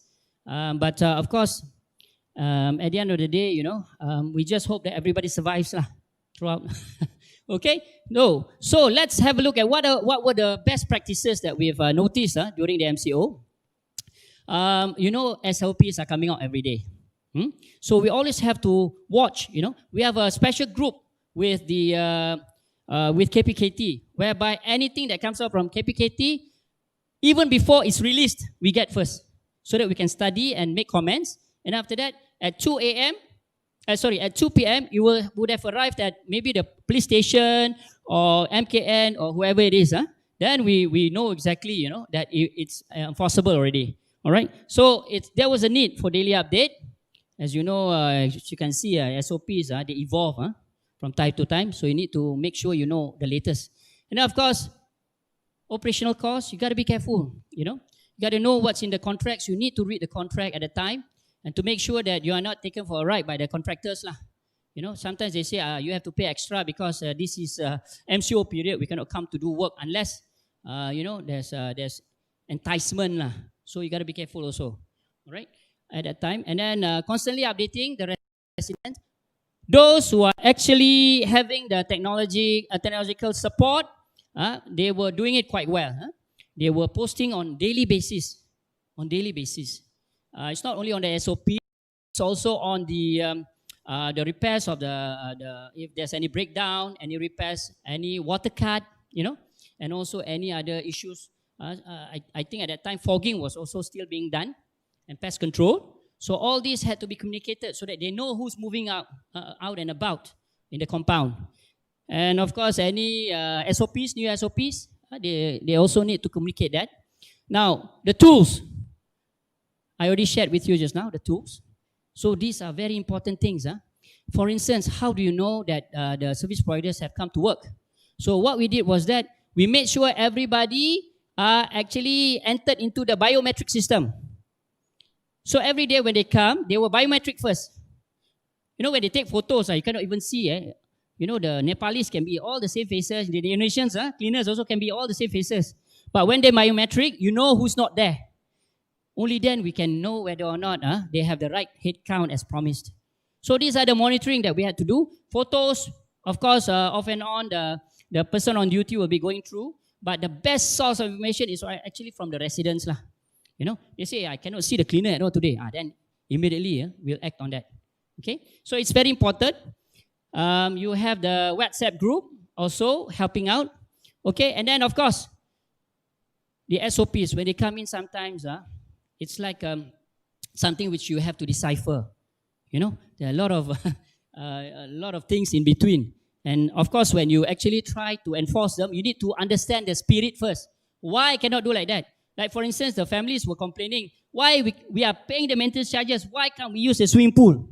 When you start saying, hey, the SOP and all that, they don't understand, you know. They keep complaining, it's my right, it's our right. Oh yeah, I tell you, it was quite a challenge at the time. Okay, and then of course, next, let's look at technology. Okay, in terms of technology, if you look carefully, a lot of people are not very IT savvy. Internet of Things is something new to them. For a lot of people, they say that all these software systems are very expensive to invest in. But guess what? It's so cheap.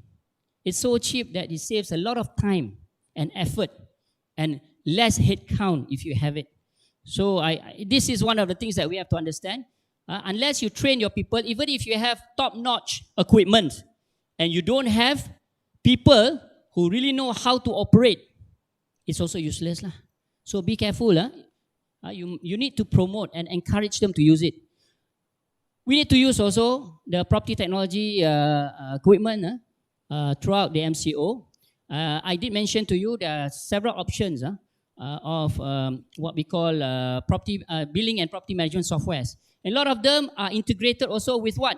With maintenance order, with complaints handling, with a visitor management system, and also the equity, as I mentioned to you. Okay. Now, what happened is that in the past, you used to go and post, the bills, and then, since I'm not in the office, I cannot do that lah. But guess what? With technology on cloud computing, our team were doing it even from home. Okay, they can still do all this. Okay, why? Because they can access through cloud. There's no excuse for not doing it. If your system has letter of reminders and letter of demand system procedure also, you can easily just trigger it and will go out via mail merge to the respective persons. Okay, so it's fantastic. And effective communication. Of course, people will always try to call you to ask things and all that. But the most important part is always when they can access online. And also, WhatsApp allowed, I think now, up to 8 persons per video call if you updated your WhatsApp. And Zoom, WebEx, Google Meet, Hangout, Cisco WebEx. My goodness, there's so many softwares out there. I've tried all of them, actually. And it's amazing. Okay. So anyway, if you look at the rest is practicing contactless transactions. A lot of people, they have started not to take things from people. No contact. So the e-wallets became very important at the time, and also all the remittance through bank. And then of course you have to continue to do the training. Okay. Now moving forward, let's look at how we move forward, living in and working in the new normal. Firstly, we need to continue to adopt and adapt to changes. This is very important because of the fact that we are going through something which we have not experienced before. So this will be the benchmark moving forward. Okay, let's just imagine biohazard becomes a military, weapon in the future. How do we address it? This is a good practice. Okay, and of course, work practices has to change. Okay, a lot of it, if you can see, these are the new norm that we have to go through. But to be frank with you, charging from the traffic jam outside in the mornings and in the evenings, I think there's no new normal. The normal has come back, so to speak. Okay, people may have been a bit, forgetful. So we always need to remind ourselves what we have to do. Things that I shared with you before, how to monitor, how to communicate, how to transact, and also at the same time, look into the crisis management plan. We need to be clear. Not only that, we also have to look at business continuity plan. If any of our key people in the company actually fall sick, and I can tell you, when they fall sick due to this virus, it can be like 2 to 3 weeks. You cannot speak to them at all. You need to understand what kind of procedures that you have to follow so that the company and the staff can continue to carry out their work. Okay? Now, apart from that, compliance. If you look carefully, there's a lot of things. Staff protection, social distancing, wearing masks, sanitizing, wash your hand, and also at the same time, the temperature reading that you have to take all the time. These are all going to be part of our lives in the future, but for how long, we're not so sure. Hopefully, we get the antibiotic,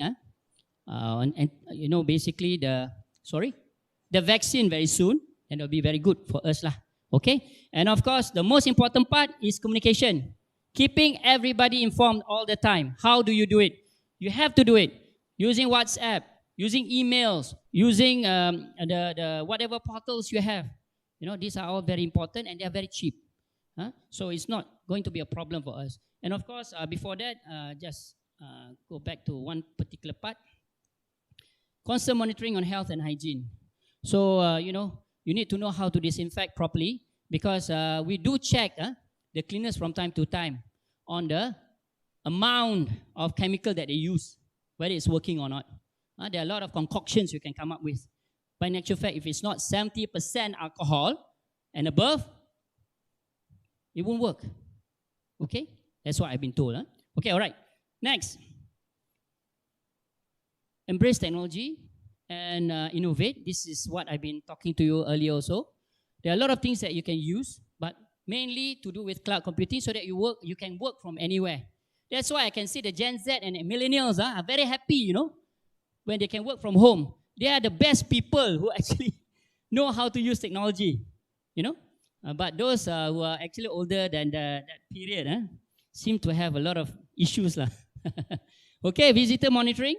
Remember, the delivery guy comes over and said, no, you cannot deliver. We're not accepting anything. That was during the first few days, And it was very bad because basically documents were not being delivered. Orders were actually being turned back. The food deliveries, you have to come down all the way. You're on the 30th story condo. You have to come all the way down to the guardhouse to collect. All kinds of nonsense, But basically, thank God for the guidelines. A lot of people start to understand. And they understand the spirit of the SOP in the first place, That is most important for us. And of course, contact tracing. Why do we write our names in the book? Some of them just write the name like Chonting Chonteng. And then the phone numbers are not there. Why do they do that? Because they don't understand the spirit of it. It's for tracing back if suddenly there's, the unfortunate infection, due to us being there. So we have to always be able to look into this. And of course, communication is very important. And bill and collection. Bill and collection have to go on. And I think Chris did share with you much earlier about what? About, whether or not you can give waivers, discounts, or rebates. I can see we had a lot of complaints. After that, we consulted COB DBKL. I can tell you the COBs were working during that period of time. So we had a lot of engagements with them. And it was very clear. There's no way you can do the AGM or EGM for deciding on all that. And it's also contained in the Act that in actual fact, after you get the decision made in the AGM, EGM, you still cannot enforce it unless you get special permission from the minister. Wow. So basically, you're back to square one. So we need to understand all this. And a lot of people don't understand. And they keep on actually chasing, and they keep on writing even now. Okay, so compliance with the SOP, this is where I think everybody knows that we have to do. You know, the social distancing, the sanitization, wearing of mask, and of course, things like, you know, having gatherings and meetings. A lot of people are quite concerned because they are passing through the AGM period of 15 months.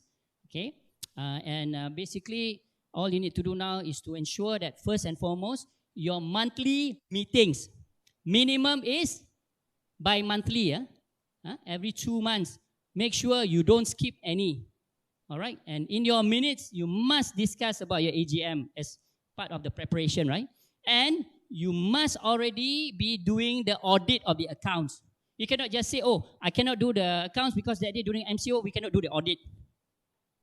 Okay, you must demonstrate that you have used the utmost best, the committee has used utmost best to progress towards the AGM and EGM. All right, and then of course, managing key service providers. You know, sometimes when you actually have a shortfall in collection, you start to choose which service providers to pay first. Be careful, you know, because you cannot afford any disruptions, especially to do with health and hygiene, you know, sanitization, and also what we call the infection work. Disinfection work must go on, and all the equipment must be maintained and serviced according to the planned preventive maintenance schedule. I think Chris also mentioned about that earlier. This is important. This is part of where insurance will be affected if you don't follow this. So if something happens, it might null and void your insurance. All right? Be careful. Okay. Managing clients' expectations. Of course, this is where, you know, some clients, I had a problem because they say, oh, since only 2%, we're going to pay only for 2% out of 6. They don't understand the term work from home. If you're not there, that means you're not doing work. So it's our job to explain to them what actually happens. And when you actually show that the billing is being done, the collection is being done, then definitely it shows that you're doing work. So you can claim for it. Client, as usual, you know, if they do that, they will be breaching the act as well as the contract. Okay, for not actually, I would say, administering the plans according to what is required for the common property. Okay, now that's just about it. I think I'm in time. They showed me I have only 2 minutes left. So the most important part for us to remember during this period of time is basically there's a lot of give and take. And a lot of people expect a lot from property managers. But in actual fact, everybody is in the same boat, and it is our job to actually hold together what we have at this point in time to weather through this period of challenge. Okay, hopefully by the 31st of August, we'll see some light at the tunnel. Okay, we'll be able to do whatever we need to do before, and suddenly the new normal is no longer there. Back to normal. So probably the next session in September, we can do back to normal. Okay, after the completion of the MCO period. So ladies and gentlemen, thank you ever so much for being here to listen to my chatter. Later, we'll have the panel discussion, right? So you're most welcome to post any of the questions. Okay. In the meantime, thank you ever so much again. Wabillahi taufiq wal hidayah. Wassalamualaikum warahmatullahi wabarakatuh.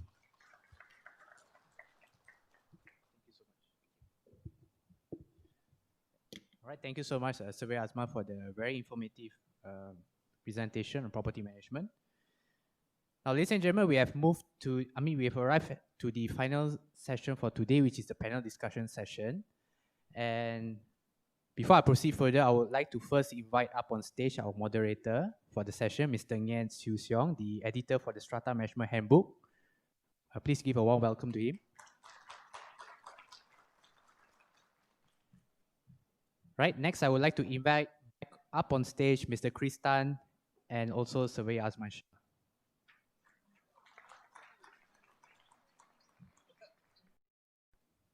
Now, ladies and gentlemen, you can still post your questions on. Please feel free to walk up to the mic and ask your questions. And just one reminder, there's a survey form. Kindly fill it up and leave it on the table so that our staff can check later on. Right, with that, I will now hand over the floor to Mr. Nguyen to proceed. Thank you.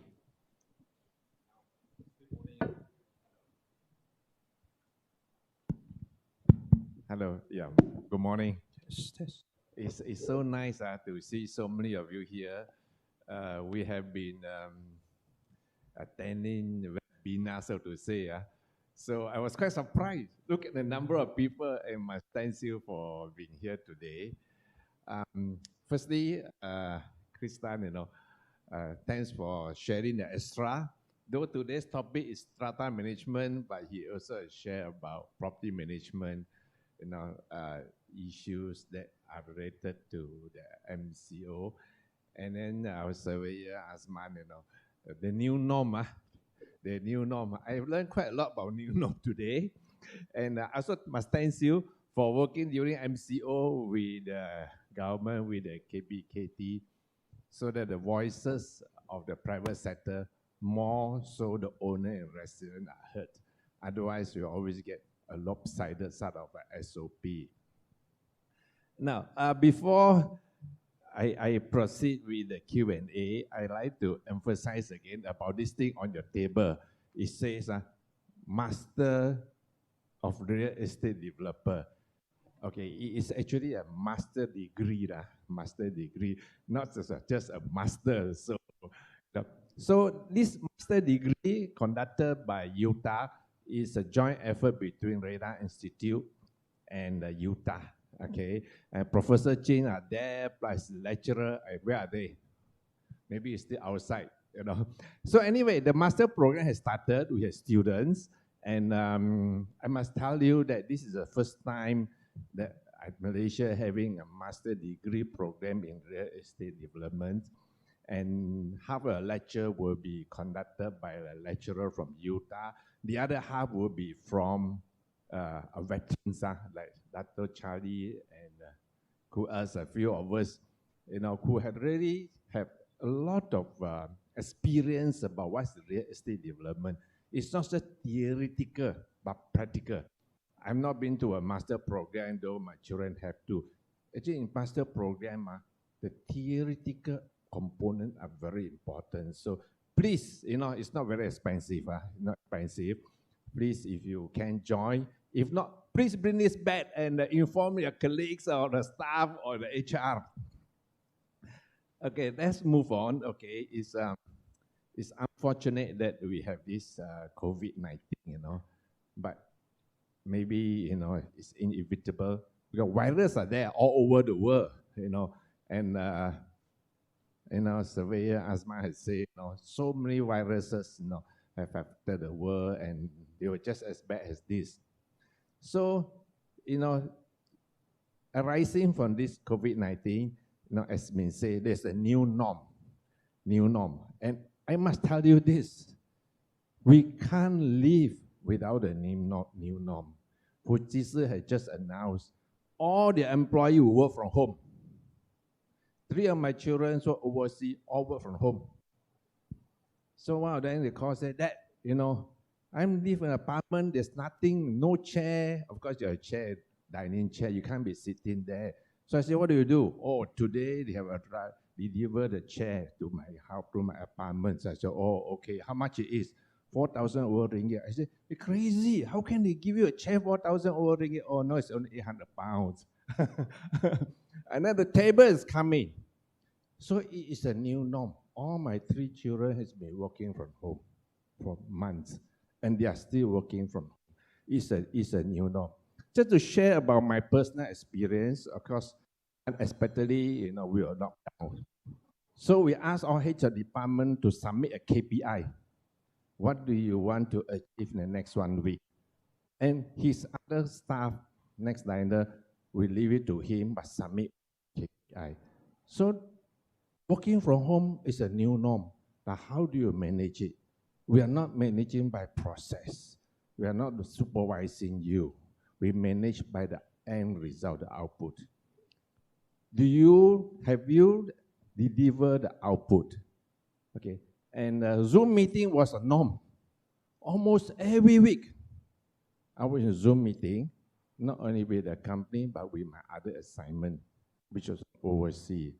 And post, of course, when it was office was open, we are back to office. We use a meeting and 15 people. We like to have more people so that we engage them and they know we are doing. Instead of having a meeting with the head department and then they go back to debrief the staff. That's not very productive. But because of limited numbers, we still use Zoom. People from Penang, from Johor, they all join the meeting. Second level people can still join the meeting from the desk. So it is compulsory for them, but they still join the meeting. And how to make Zoom meeting effective? Paper must be distributed 3 days in advance. Expect everyone to read. Though physically we're not present, we will ask questions. If you've not read, probably you cannot answer. So the new norm can be even more productive. We find that actually, new norm is not only for the MCO, during the MCO period, you become extended in times to come. Okay, just a little bit of sharings. I think we open for Q&A. Is there anything you want to add?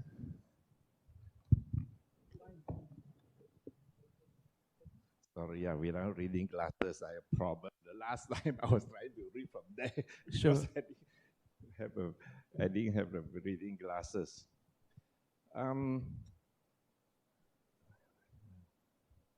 Waiver of water charges during the MCO period. As they don't stay and use water there, can we? I think this is, yes, Mr. Yan.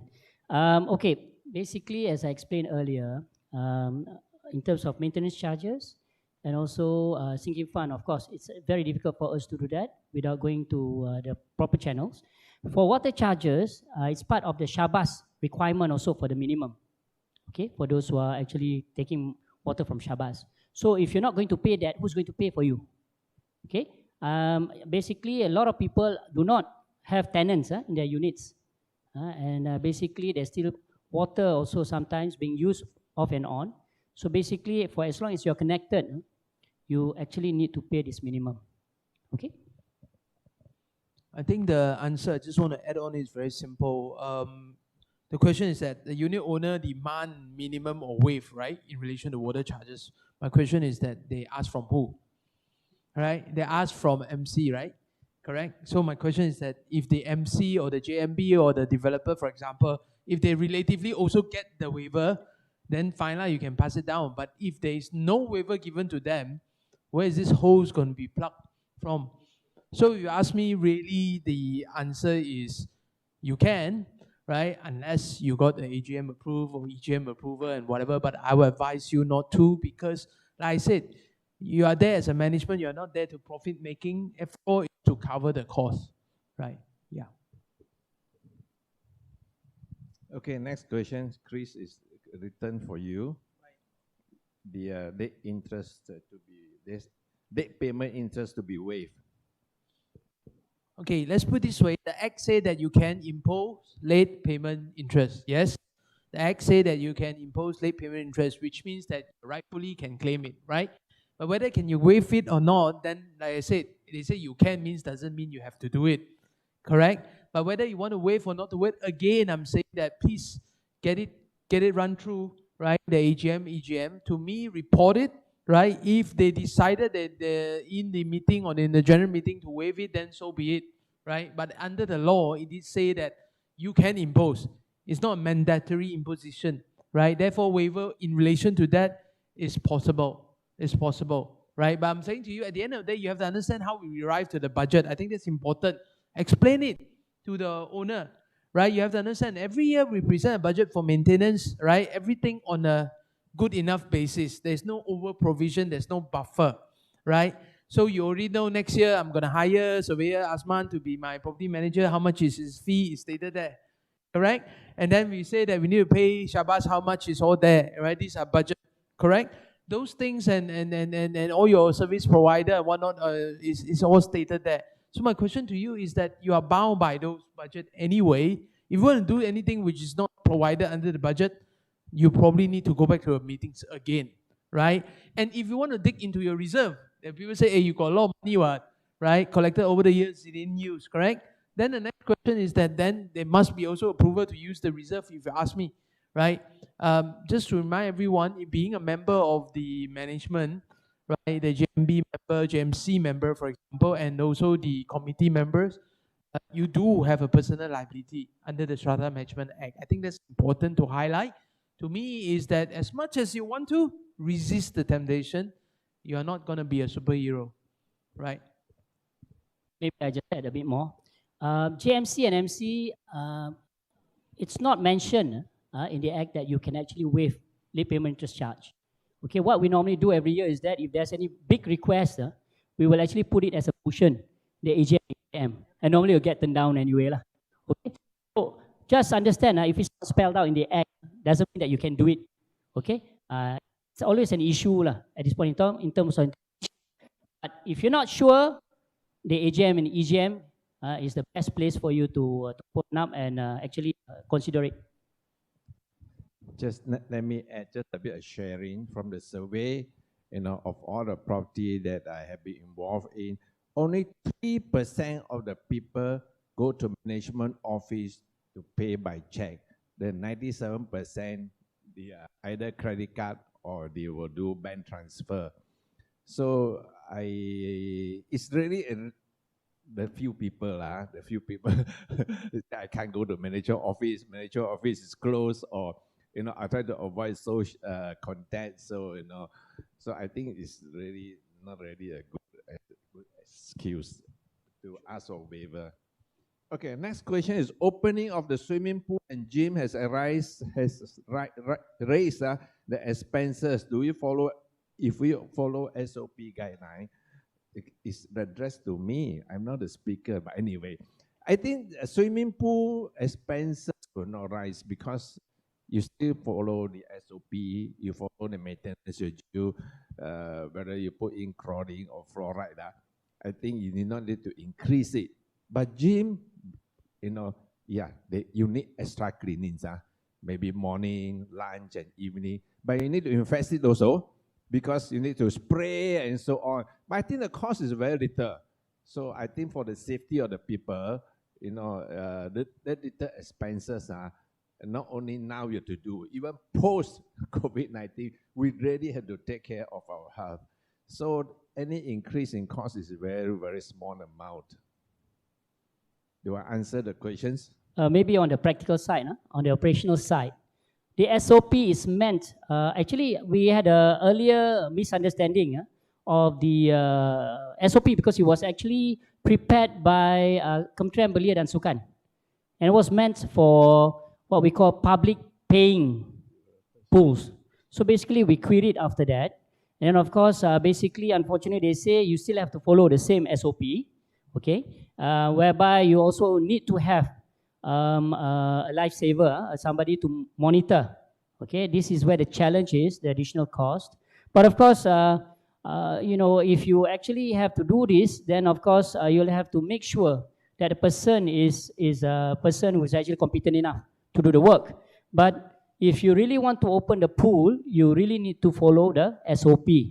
As regards to the gym actually, if you look at the SOP that I displayed just now, you understand that this is where the most of the sweat and viruses can actually start to do it. And normally some of the places are still closed, until such time that you are comfortable that the cleaning can be done diligently. Okay? And I think the cost, of course, is always a concern. But in the interest of safety, the JMC and MC must put the interest of the residents and those who are using that over and above the cost and try to find a way to do it. Otherwise, you will not be able to open up. Okay? Thanks. Okay, thank you. Next is Chris. Maintenance funds and sinking fund.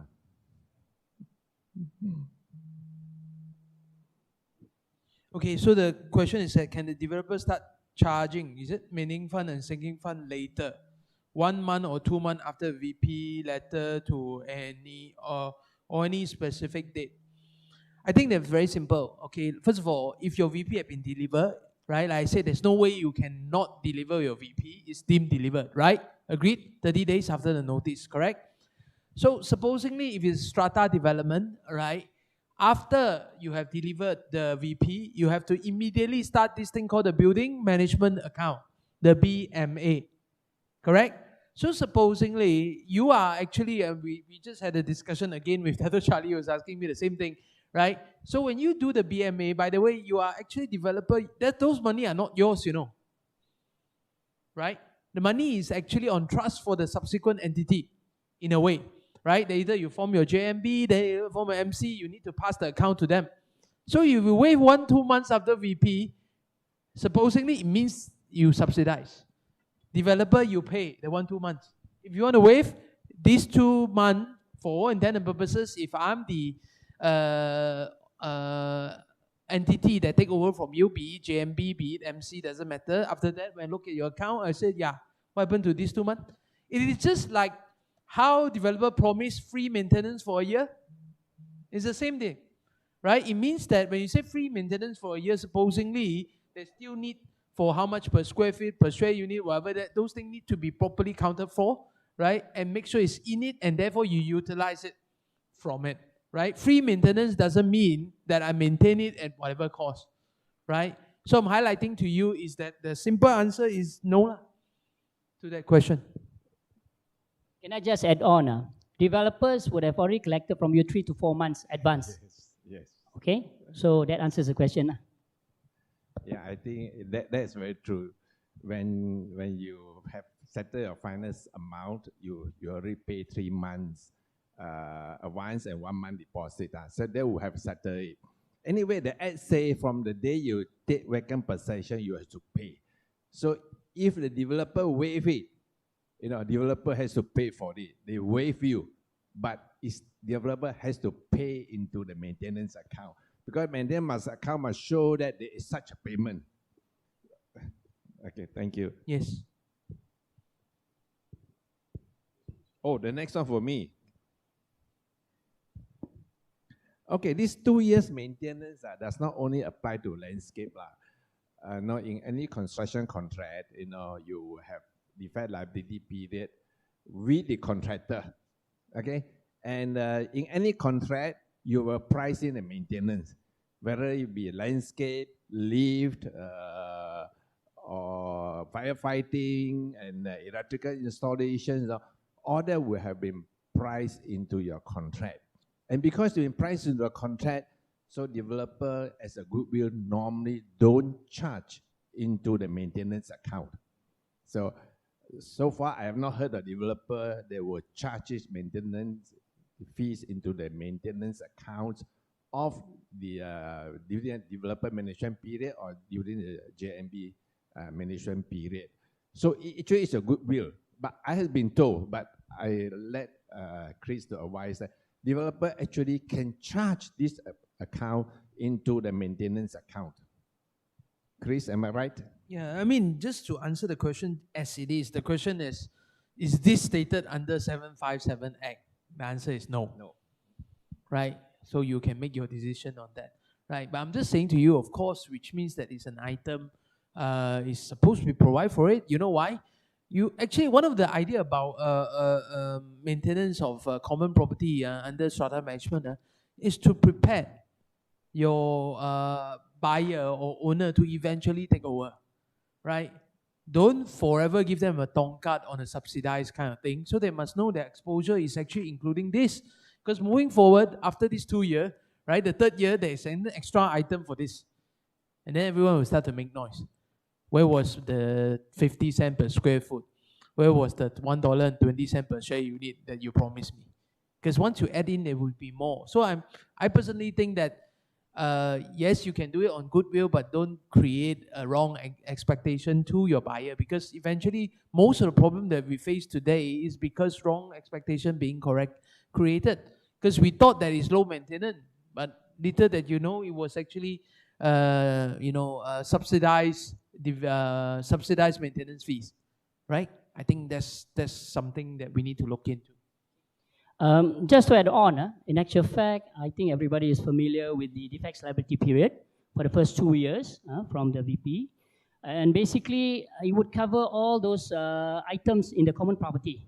But it has to be actually put very clearly what are the items that is covered by the defects liability coverage. And for instance, for swimming pool, the pump and also the equipment for the pool is under defects liability period, under the LP.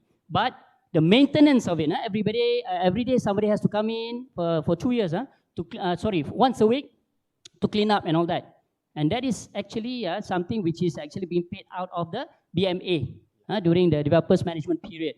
So basically, it depends how you do it. I see a lot of developers actually prefer to continue to maintain the landscape for 2 years for fear that it will die, and then later on, during the joint inspection, they have to replant everything again, just because it was not taken care of. So basically, it's very important for you to understand. But of course, you have to just look through and see what exactly the developer has actually put in. As you know, all this maintenance for the common property has to be handed over in a good condition. Okay, and of course, only then our developer will be able to claim back the defects rectification deposit. All right, so it's best that the common property is taken care of properly. Thank you. Okay, hope that answered it. The next is who want to answer? I don't have to read that.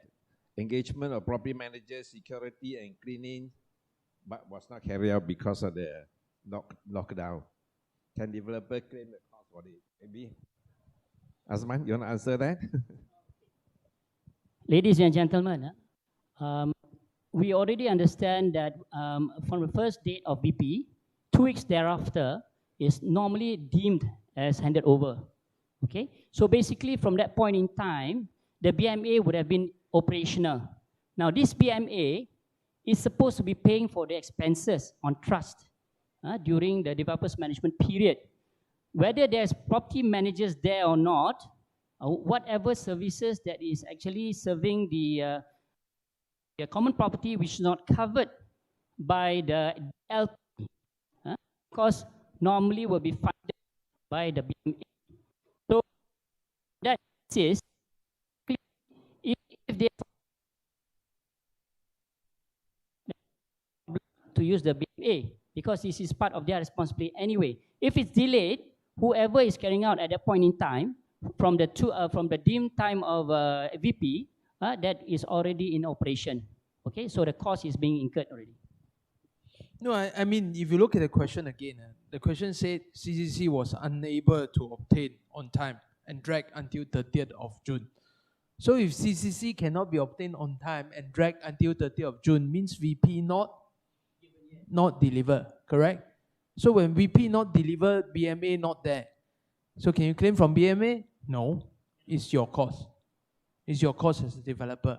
So I'm looking at here, it means that it's scheduled for 30th of March 2020 for CCC and VP. But then because you can't get your CCC, therefore you can't get your VP delivered. Even if you do a VP right now, there's still another 30 days for it to be deemed, right? So I'm saying to you is that at the end of the day, I would say to you is that until and unless VP is delivered, no charges can be passed to the, and even it's because of MCO, right? Yeah, so better do the VP quickly lah. Next questions, developer to hand over to JMB after the first AGM, but due to the lockdown, for some reason, it was not handed over. What can be done to get developer to comply with the handing over in accordance with the SMA? Please. So basically, after the the first AGM being convened, they have 1 month to hand over everything under Form 4. Form 4 is under what? Under Section 15 of the Act 757. Okay. Of course, the Form 4 is under the regulations. Regulations 11. Okay. So basically, it has to be done within the period of time. But of course, when in actual fact, they are mentioning that there was a delay during MCO. Now, I would say that the developer's responsibility now is to execute it as soon as possible. So whoever is in the JMB should actually now start to actually take action to write to the developer to arrange for a joint inspection. Firstly is for the joint inspection, for the preparation of the Form 4 be handed over. Okay, so trigger it and give them 2 weeks. Normally in under the Act, you give 2 weeks notice. That's what we normally advise our clients to do. And from there on, they will have to do the necessary. But of course, legally, I leave it to Mr. Tristan to advise you. No, it's not about legal here. I'm just trying to highlight is that yes, you have a first AGM in February, so you have about a month to hand over those things, for example. And because of MCO, you can't do it. But let's remember this, JMC, part of the JMC, remember the J there? Is actually developer, right? So if you ask me, to me internally, if you ask me the question is that, I would say that the developer, because, yes, I know you have difficulty, you can still have to prepare your Form 4 anyway. You have a developer rep anyway. That person could actually act and say that, okay, fine, we've seen that Form 4 done. Remember, at the end of the day, you have to show evidence you try to comply. It's not that you want to delay, correct? So if you try to comply, yes, you can't give it to the JMB committee because you can't meet them, but you do have a JMC rep, which is your developer, show that these things are done, right? And then give notice to the fellow committee to say that, yeah, these things is suspended to me and one paper, right? And do whatever.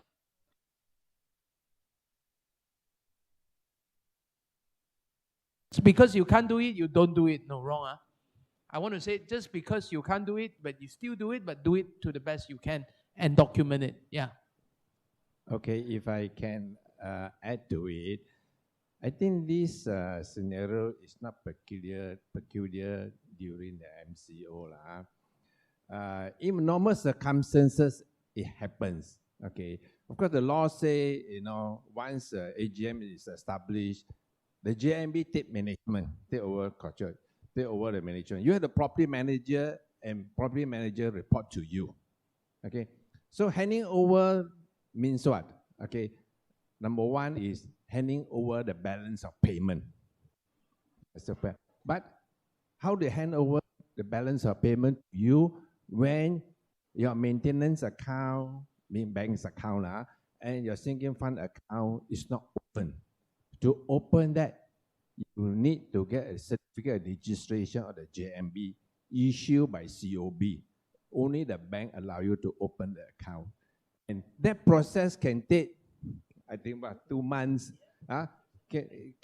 Sometimes 2 months because you submit minutes, you have to submit office bearer, and so forth and so forth, And then you approach a bank, the bank want this, want that. Unless you have necessary experience or you get the best support from property managers, I think the fastest 2 months or maybe 3 months. So in the normal circumstances, during the first AGM, we have a resolution to allow the developer to continue to collect payments until the JMB bank's account is established. If not, who do they pay to? They can't pay to the JMB, though you have taken control. Can they pay to the developer? You can't because you are no longer in charge, So this is one thing. And Surveyor Asma has said that Boran 4 Form 4. Form 4 is a list of documents to be handed over. Your bill, your CCC, your drawing, your document, contact list, warranty, and so on. That normally, developer will prepare well ahead of the AGM, and they can hand it over to you. Okay? And the third one is that Surveyor Asman said there should be a joint inspection of common facility and buildings, between the JMC, members of the management committee, and the developer for handing over.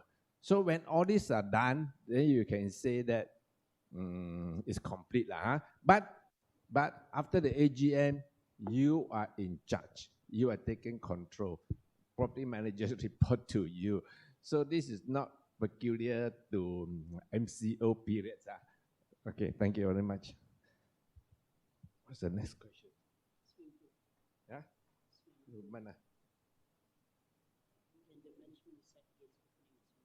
Oh, can the management is that against opening a swimming pool due to cost increase caused by the OP? You want to answer this? Okay. Okay, Mr. Gan. On this part, basically JMC is supposed to enforce the house rules.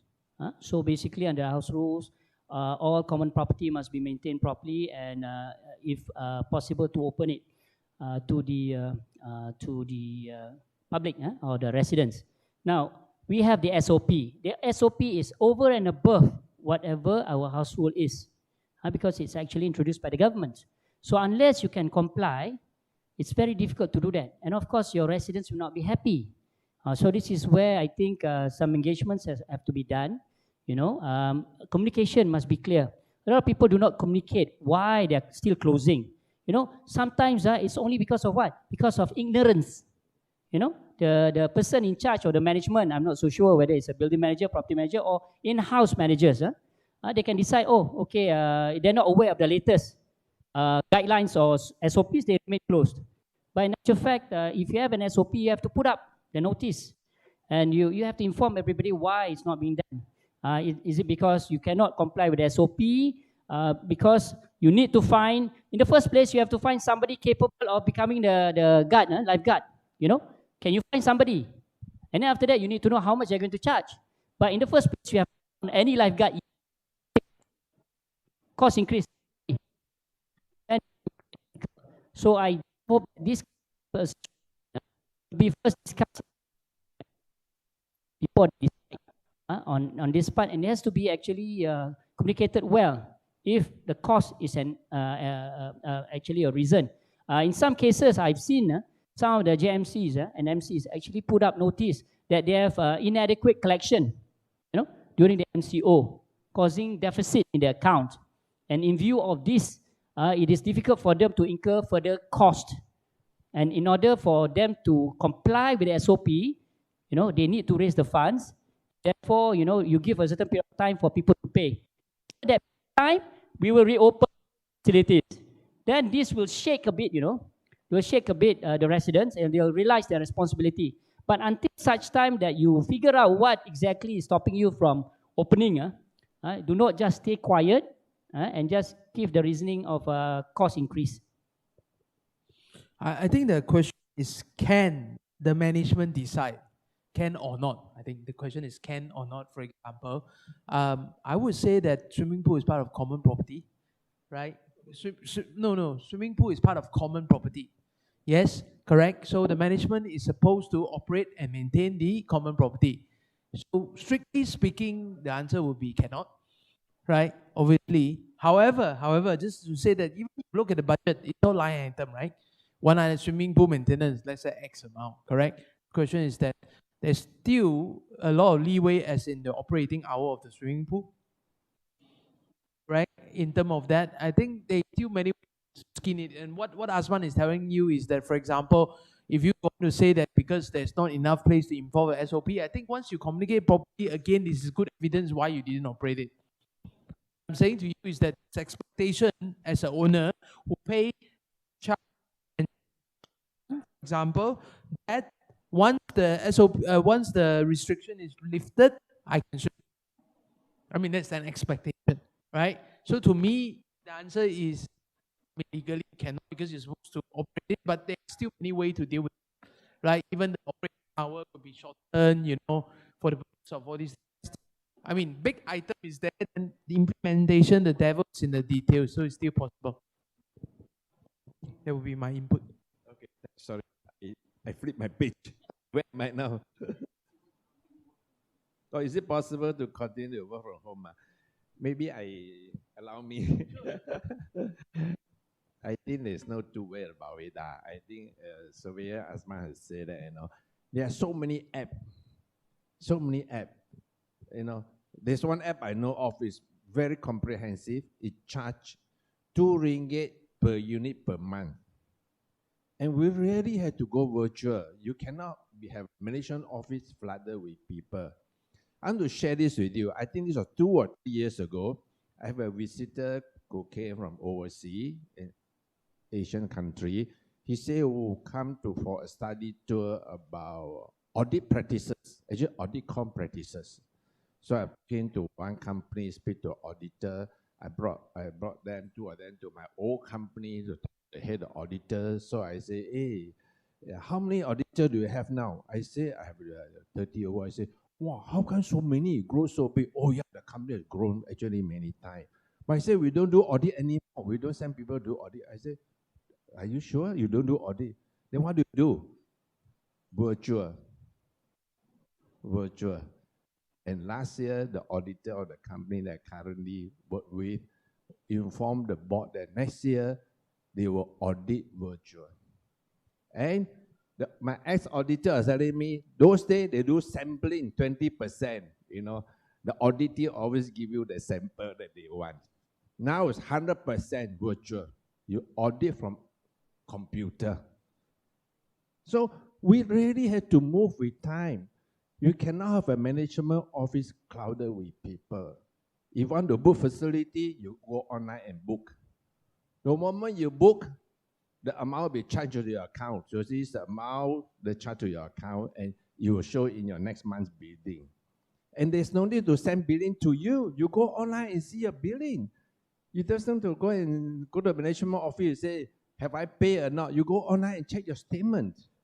Everything has to go online. Even maintenance, you are expert in facility management. They'll prompt you, leave due for maintenance services. And when they come and service, the record all be scanned and stored into the computer. So you have a trail of which leaf has problem, which leaf has no problem, what are the problem. So please, we have to move with time. Don't crowd the office with people. But you still need a manager, because you still need a manager. So sometimes you need to talk to their problems, security issue, and so on. You need a manager and maybe an exact frontline people. And all that's all you need. The rest, please go robotic, virtual. I don't know, you have something to share. This is my experience. Just to share with you, a few years back, I think as far as 10 years back, 10 years back, I for shop and we had to go for practical in the malls there. Guess what? The mall team is only 5 persons. Okay? And 4 security guards in suit. They're wearing suit. The security guards are wearing suit with an earpiece. This was 10 years ago. So what does the center manager do? He actually sits at his desk. He has 4 monitors. Okay? One for CCTV. One is for the monitoring of the electricity consumption. The other one is basically checking whether the lifts are moving or not. You know, here we have the control panel. And then the other one is basically some of the sensitive things that he has to actually monitor. Just that, he sits there. If there's a problem, they outsource. Immediately, the mobile team actually comes from outside and fix the problem. Okay? Here in Malaysia, malls are having 20, 30 people doing a lot of work. We have not started to automate. So I think it's about time for us to do that. And that was 10 years ago. I just want to identify an issue for working from home, which I have a lot of ideas in relation to this. Number one, is it even legal? That's number one, right? Because of the land usage thing, that's number one. Because you can work, there's such thing called homework, fine. But if you are working there 24/7, then it's a different. To me, there will be impact in property management also. Wear and tear is going to be more consumption, right? The chances of you using the lift is more. The chance you're loading the electricity is more because the consumption will get higher, right? So those are the issues that we have to ask. While we reduce the cost of transportation, office rental, etc., my question to you is that it is increasing the burden on property management at the same time, right? And we have to even have working from home. To me, it has to be regulated work from home. One, we know why? Because the design of the building on its own was never intended for you to work there 24/7, right? Hence, Mr. Ngian's son have to order a 4,000 plus chair, right? For example, because they thought sitting in a dining chair is not possible to work, right? So I'm highlighting to you is that is an issue, right? That you have to understand. I mean, I don't see personally any problem with working from home, but then it will bring along other consequential issue, right? Okay, next. children under age of 12 and those above 70, insist on using the swimming pool. Yeah. Is there SOP on? Oh, refer back to the SOP. So it had restriction on the age or using of this at the moment. Okay. Next, delivery of first VP to purchase of the delay due to MCO. Due to delay in construction completion, can the VP be extended legally for commercial development? Look at your contract. Simple. My simple answer is look at your contract, right? So it depends, because on commercial agreement, I don't know, whether there's a force majeure clause that allow intervention thing that you can suspend the performance or not. So my advice is get a lawyer, read your contract, and let them advise you. That's the simple answer. I think Chris also has said that the bill, I think, will be tabled in the parliament quite soon. So the answer will be there, I believe, Chris. Unless with an intervention, but at this very moment, I said look at your contract. Yeah. Okay, next one. During MCO, owner submit defect for the unit to developer. However, work delay for more than 1 month due to MCO. SPA state defect need to be completed in 30 days. So the answer is again same. Do whatever you can. You can't means you can't. Simple, right? At least you must show that we try to approach a contractor. Contractor give me a reason why they cannot, and blah blah. At least even if people say that you didn't do, you can protect yourself. That's all you need to do. I believe the bill, I think, will cover this. Hopefully next week it will be available from the parliament. Okay, next one. VP started before MCO and limited units of house delivered to owner, but work of defect rectification drag on for more than 30 days. Can owner claim from developer for more than 30 days of defect rectification work being delayed by MCO? I think there's no provision under the agreement for claim in terms of delay, because that delay there is only resulting on the consequence that you can do, which means you get quotation and whatnot and then claim from the stakeholder. So there's no provision for you to claim from the developer per se, so for the delay. So if that do happen, I think at the end of the day, you have to understand, contract is contract, right? How do you deal with it is how you deal with it, right? But I'm saying to you is that I don't think contractually that allowed just because there's a delay to claim on that, right? No such thing. Yeah, so I think it's really, again, I say wait for the bill. Okay, next question. When does the developer stop to bear deficit during the first year? Upon the first AGM or upon signing of the Form 4? I love this question actually, because in the first place, if the budget was done properly, there should not be any deficit. And bearing in mind the first 2 years, a lot of equipment are actually under DLP. You will not be actually incurring a lot of cost. So I bear the questions now. I put forward the question to the developer: how can you go into deficit? If in the first place, the budget was actually supposed to be based on full operation. That means it's supposed to take into account the maintenance of all the equipment. So something wrong somewhere. Please relook into it. There should not be any deficit in the first year at least, okay, or in the first 2 years. So if I can add, sorry, Chris, you want to say something? No problem. I just want to say that. Yeah, sorry. All right, I just want to say that if you have an AGM and this question is, when does the cutoff date? Is it first AGM or Form 4? Right, my answer is first AGM. Right, simple.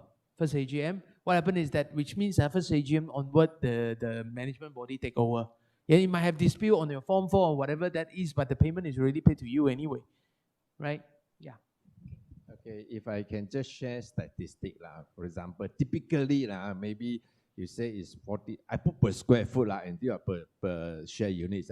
Typically, it's like 40 cents per square foot, okay? But, for marketing and sales, you state that 30 cents per square foot. But you still can manage, because during the first 2 years, during the defect liability period, okay, the maintenance or developer will bear. Just how we answered the question, you will bear for the first 2 years.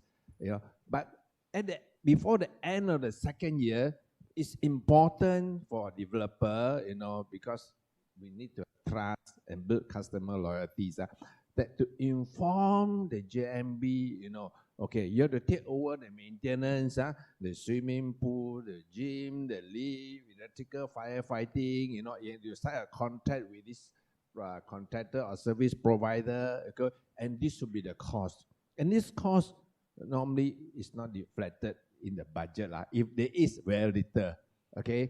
So then in the second AGM, quite a normal practice, the AGM will propose to increase the maintenance charges from 30 cents to 40 cents.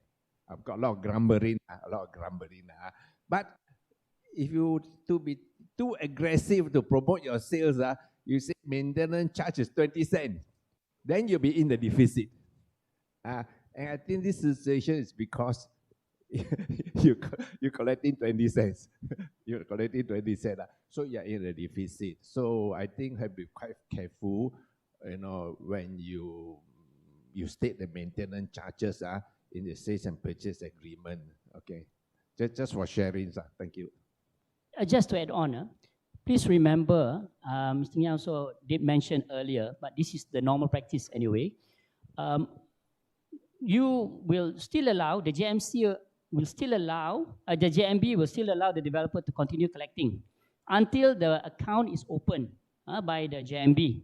So during that period of time, basically the developer is still accountable for the collection and the administering of the payments. So please remember, if you are actually having the cutoff date, which is not less than 3 months before the AGM, and you delay the opening, because basically sometimes there's a delay in the in paperwork and COB approval and all that, another few months, that period has to be audited as well. Okay, so you have to be careful. You need to make sure all these are accounted for, and basically at the end of the day, when you hand over to the JMB, please remember it could be certain things that extended more than 1 month after the AGM that you must hand over also, in terms of the collection, in terms of payment vouchers, in terms of the invoices and all that. So I think it's quite clear. Thank you. Okay, next questions. Developer absorbed maintenance charges and sinking fund for 1 year during the developer management period. During the first AGM, must the developer present the account for adoption? The answer is yes. Remember, the moment you get a vacant possession done, you have to start a building management account.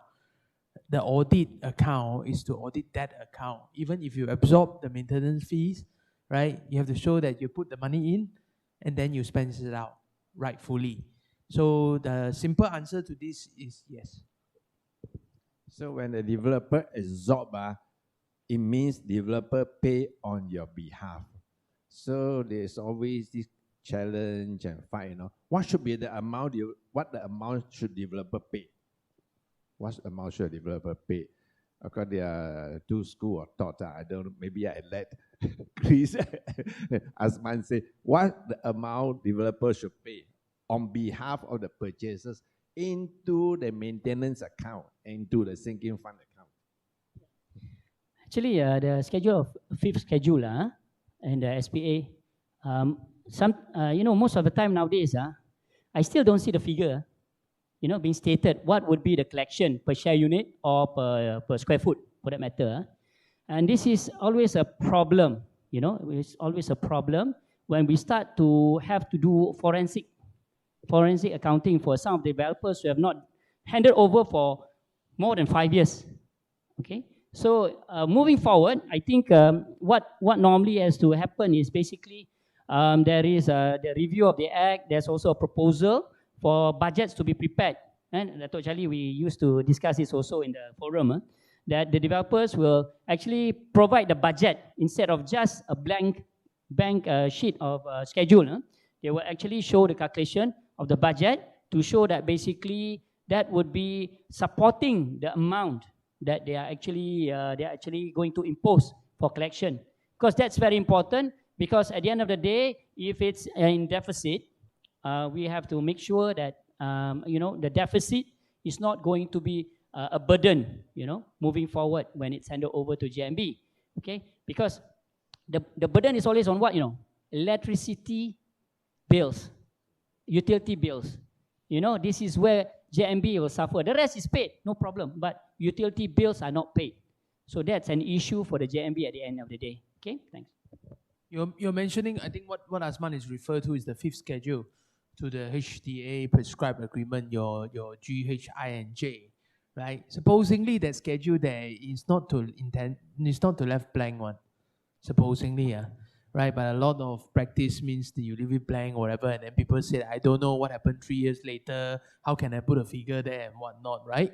So to me, those are your guidelines, right? And I advise all the developer here, you have a problem, don't use the word free maintenance for a year. Don't use the word free maintenance for 2 years. Use the word free maintenance at $1.50 per share unit. Which means there could be possibility of more than $1.50 per share unit, yes? Correct? And you are only obliged to pay $1.50. Because a lot of developers there's no way, if you say free maintenance, the assumption is there's no way you can hand over a deficit account. There's no way you can hand over a deficit account because you say you're supposed to count him everything. It's an underwriting kind of representation. So if you ask me, free maintenance, you have to say free maintenance to what extent. I think that's more better as a practice. If not, it's everything. All right? And even if it's everything, doesn't mean that I don't seem to see the account. I still need to see the account. Because there is another reason why you need the account is because at the end of the day, I need to know what is spent on so that I know what's the problem in the building. Like you're overcompensating on certain thing, then that means that this is some highlighted item that we probably need to know. Once we take over the building, probably inspection for the common property, we will then focus on this one line particular item that keep recurring. So I'm highlighting to you the intention of the act is so that this baby that you have created, right, will pass on to a new mother. That will be the JMB and then the MC. Yeah. If I can also share this was actually brought to me. Okay, as I say, the maintenance is 40 cents, okay? But you state in the sales and purchase agreement, I think it's appendix H, the maintenance, you say 30 cents. But developers say free maintenance. So developer just put one man in the manager office, 2 guard, 1 cleaner. So the maintenance cost us 20 cents. And developer pay 20 cents. But purchasers not happy. Because the appendix H of the Schedule H agreement says 30 cents. When you say free, that means you pay on my behalf. You have to pay 30 cents into it, but though you spend 20 cents, so where is the surplus money? Okay, developers show a break even. So they also this dispute. I don't know how it was settled, but I don't want to drag on. If you want, you write to our Chris or Azman for the answer. But try to avoid dispute with purchasers. I think we have to protect the good reputation of developers. I think this is the last questions. Can we conduct next AGM after a period of time of 12 to 15 months due to delay caused by MCO, and is it legal? I think I've answered that just now on my slide. I Yes, did say that any AGM conducted out of time is still legal. AGM conducted out of time is still legal, right? And whatever resolution you pass remain valid, provide all the process are properly observed. However, what I'm trying to highlight to you, the AGM is legal, right? But did you breach the act? Yes, you did breach the act, and that is another matter, right? So yes. Okay. Next is during handing over from developer to JMC, can developer hand over in parts operation and admin first and accounting and account later? Yes, I think I would say that because you don't have a bank account ready for them to hand over, not they don't want to hand over. This is a usual situation unless it's a deficit account. The next one, can we send our invoice reminders and notices by online apps and apps emails? Would that be an issue with and tribunal? I don't think so lah. I think we really have to go virtual lah. And if you are concerned about it, please pass it in the resolution at the AGM. To me, it's very simple. The answer to this question is about proving, about evidence, it's about tracking. Yes, right? How do you ensure that you actually sent? Right? How do you actually kept record of these things? Yes, I mean, at the end of the day, even the court, the act, the tribunal need to be kept updated. For example, there's many apps just suggested by Asman to say that, this kind of thing. If everyone is confirmed, subscribe to the app, if I have confirmation to that, what's wrong with sending invoicing through that app? And we know that you've been duly notified if there's a way to prove it. So at the end of the day, when you go in challenge in tribunal or court, at the end of the day, it's all about proof, right? You cannot claim ignorance, right? Just because it's institutional, but you do have it. So I'm saying to you, at the end of the day, it's about that we need to move along with the technology, right? Of course, there is this question, as a lawyer, we say, is it readily admissible, not admissible, and whatnot? I put it very simple, right? If it's properly invoiced, physical copy is there, and you post it, yes, admissible lah, let's put it this way, correct? But then those other things, it doesn't mean not admissible, you just have to talk more only, right? To give it some light. Yes. Now, this is part of what we are actually proposing also for the review, for things to go virtual, or basically digital in the future. But the only problem is that under the Act, as you know, under Section 144, there are only 3 ways of serving the notices. Yeah. So basically, we hope that when we actually review the Act, even for online AGMs, EGMs, it can be done, because this is the way of the future, Paper, we have to go paperless already. So, well, basically, I suppose the court and the tribunal will always follow Section 144 lah. But I would say that moving forward, the law must follow what is actually prevailing, and we hope that the Act will be amended lah, so to speak. Okay. So you remember the 3 ways of serving: registered post, what is the type? The other type of registered post is what? AR registered. AR registered, you're wasting money lah. Yep. Registered post is enough already. Okay. Second one is by hand, and third one is displaying at the last known address. Okay. Basically, that's what it is at the moment. But moving forward, hopefully, whatever we can use through digital will be applicable. Thank you. Okay, there's no further questions, and I have a big sign at the back. It's nice. You see the race mark, they come up my mic. Okay, I want to bring this to a closure. Let's put our hand together for Chris and Azman for the wonderful presentations. And please stay safe, stay happy. And hope to see you again. Not online, please come here. Thank you very much. Have a nice day. All right, thank you so much, Mr. Nguyen and fellow managers. Please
All right, so can we invite all NC members up on stage to take a group photo?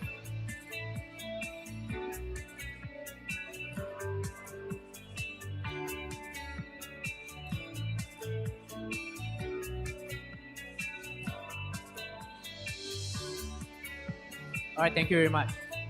Ladies and gentlemen, thank you very much for attending today's event.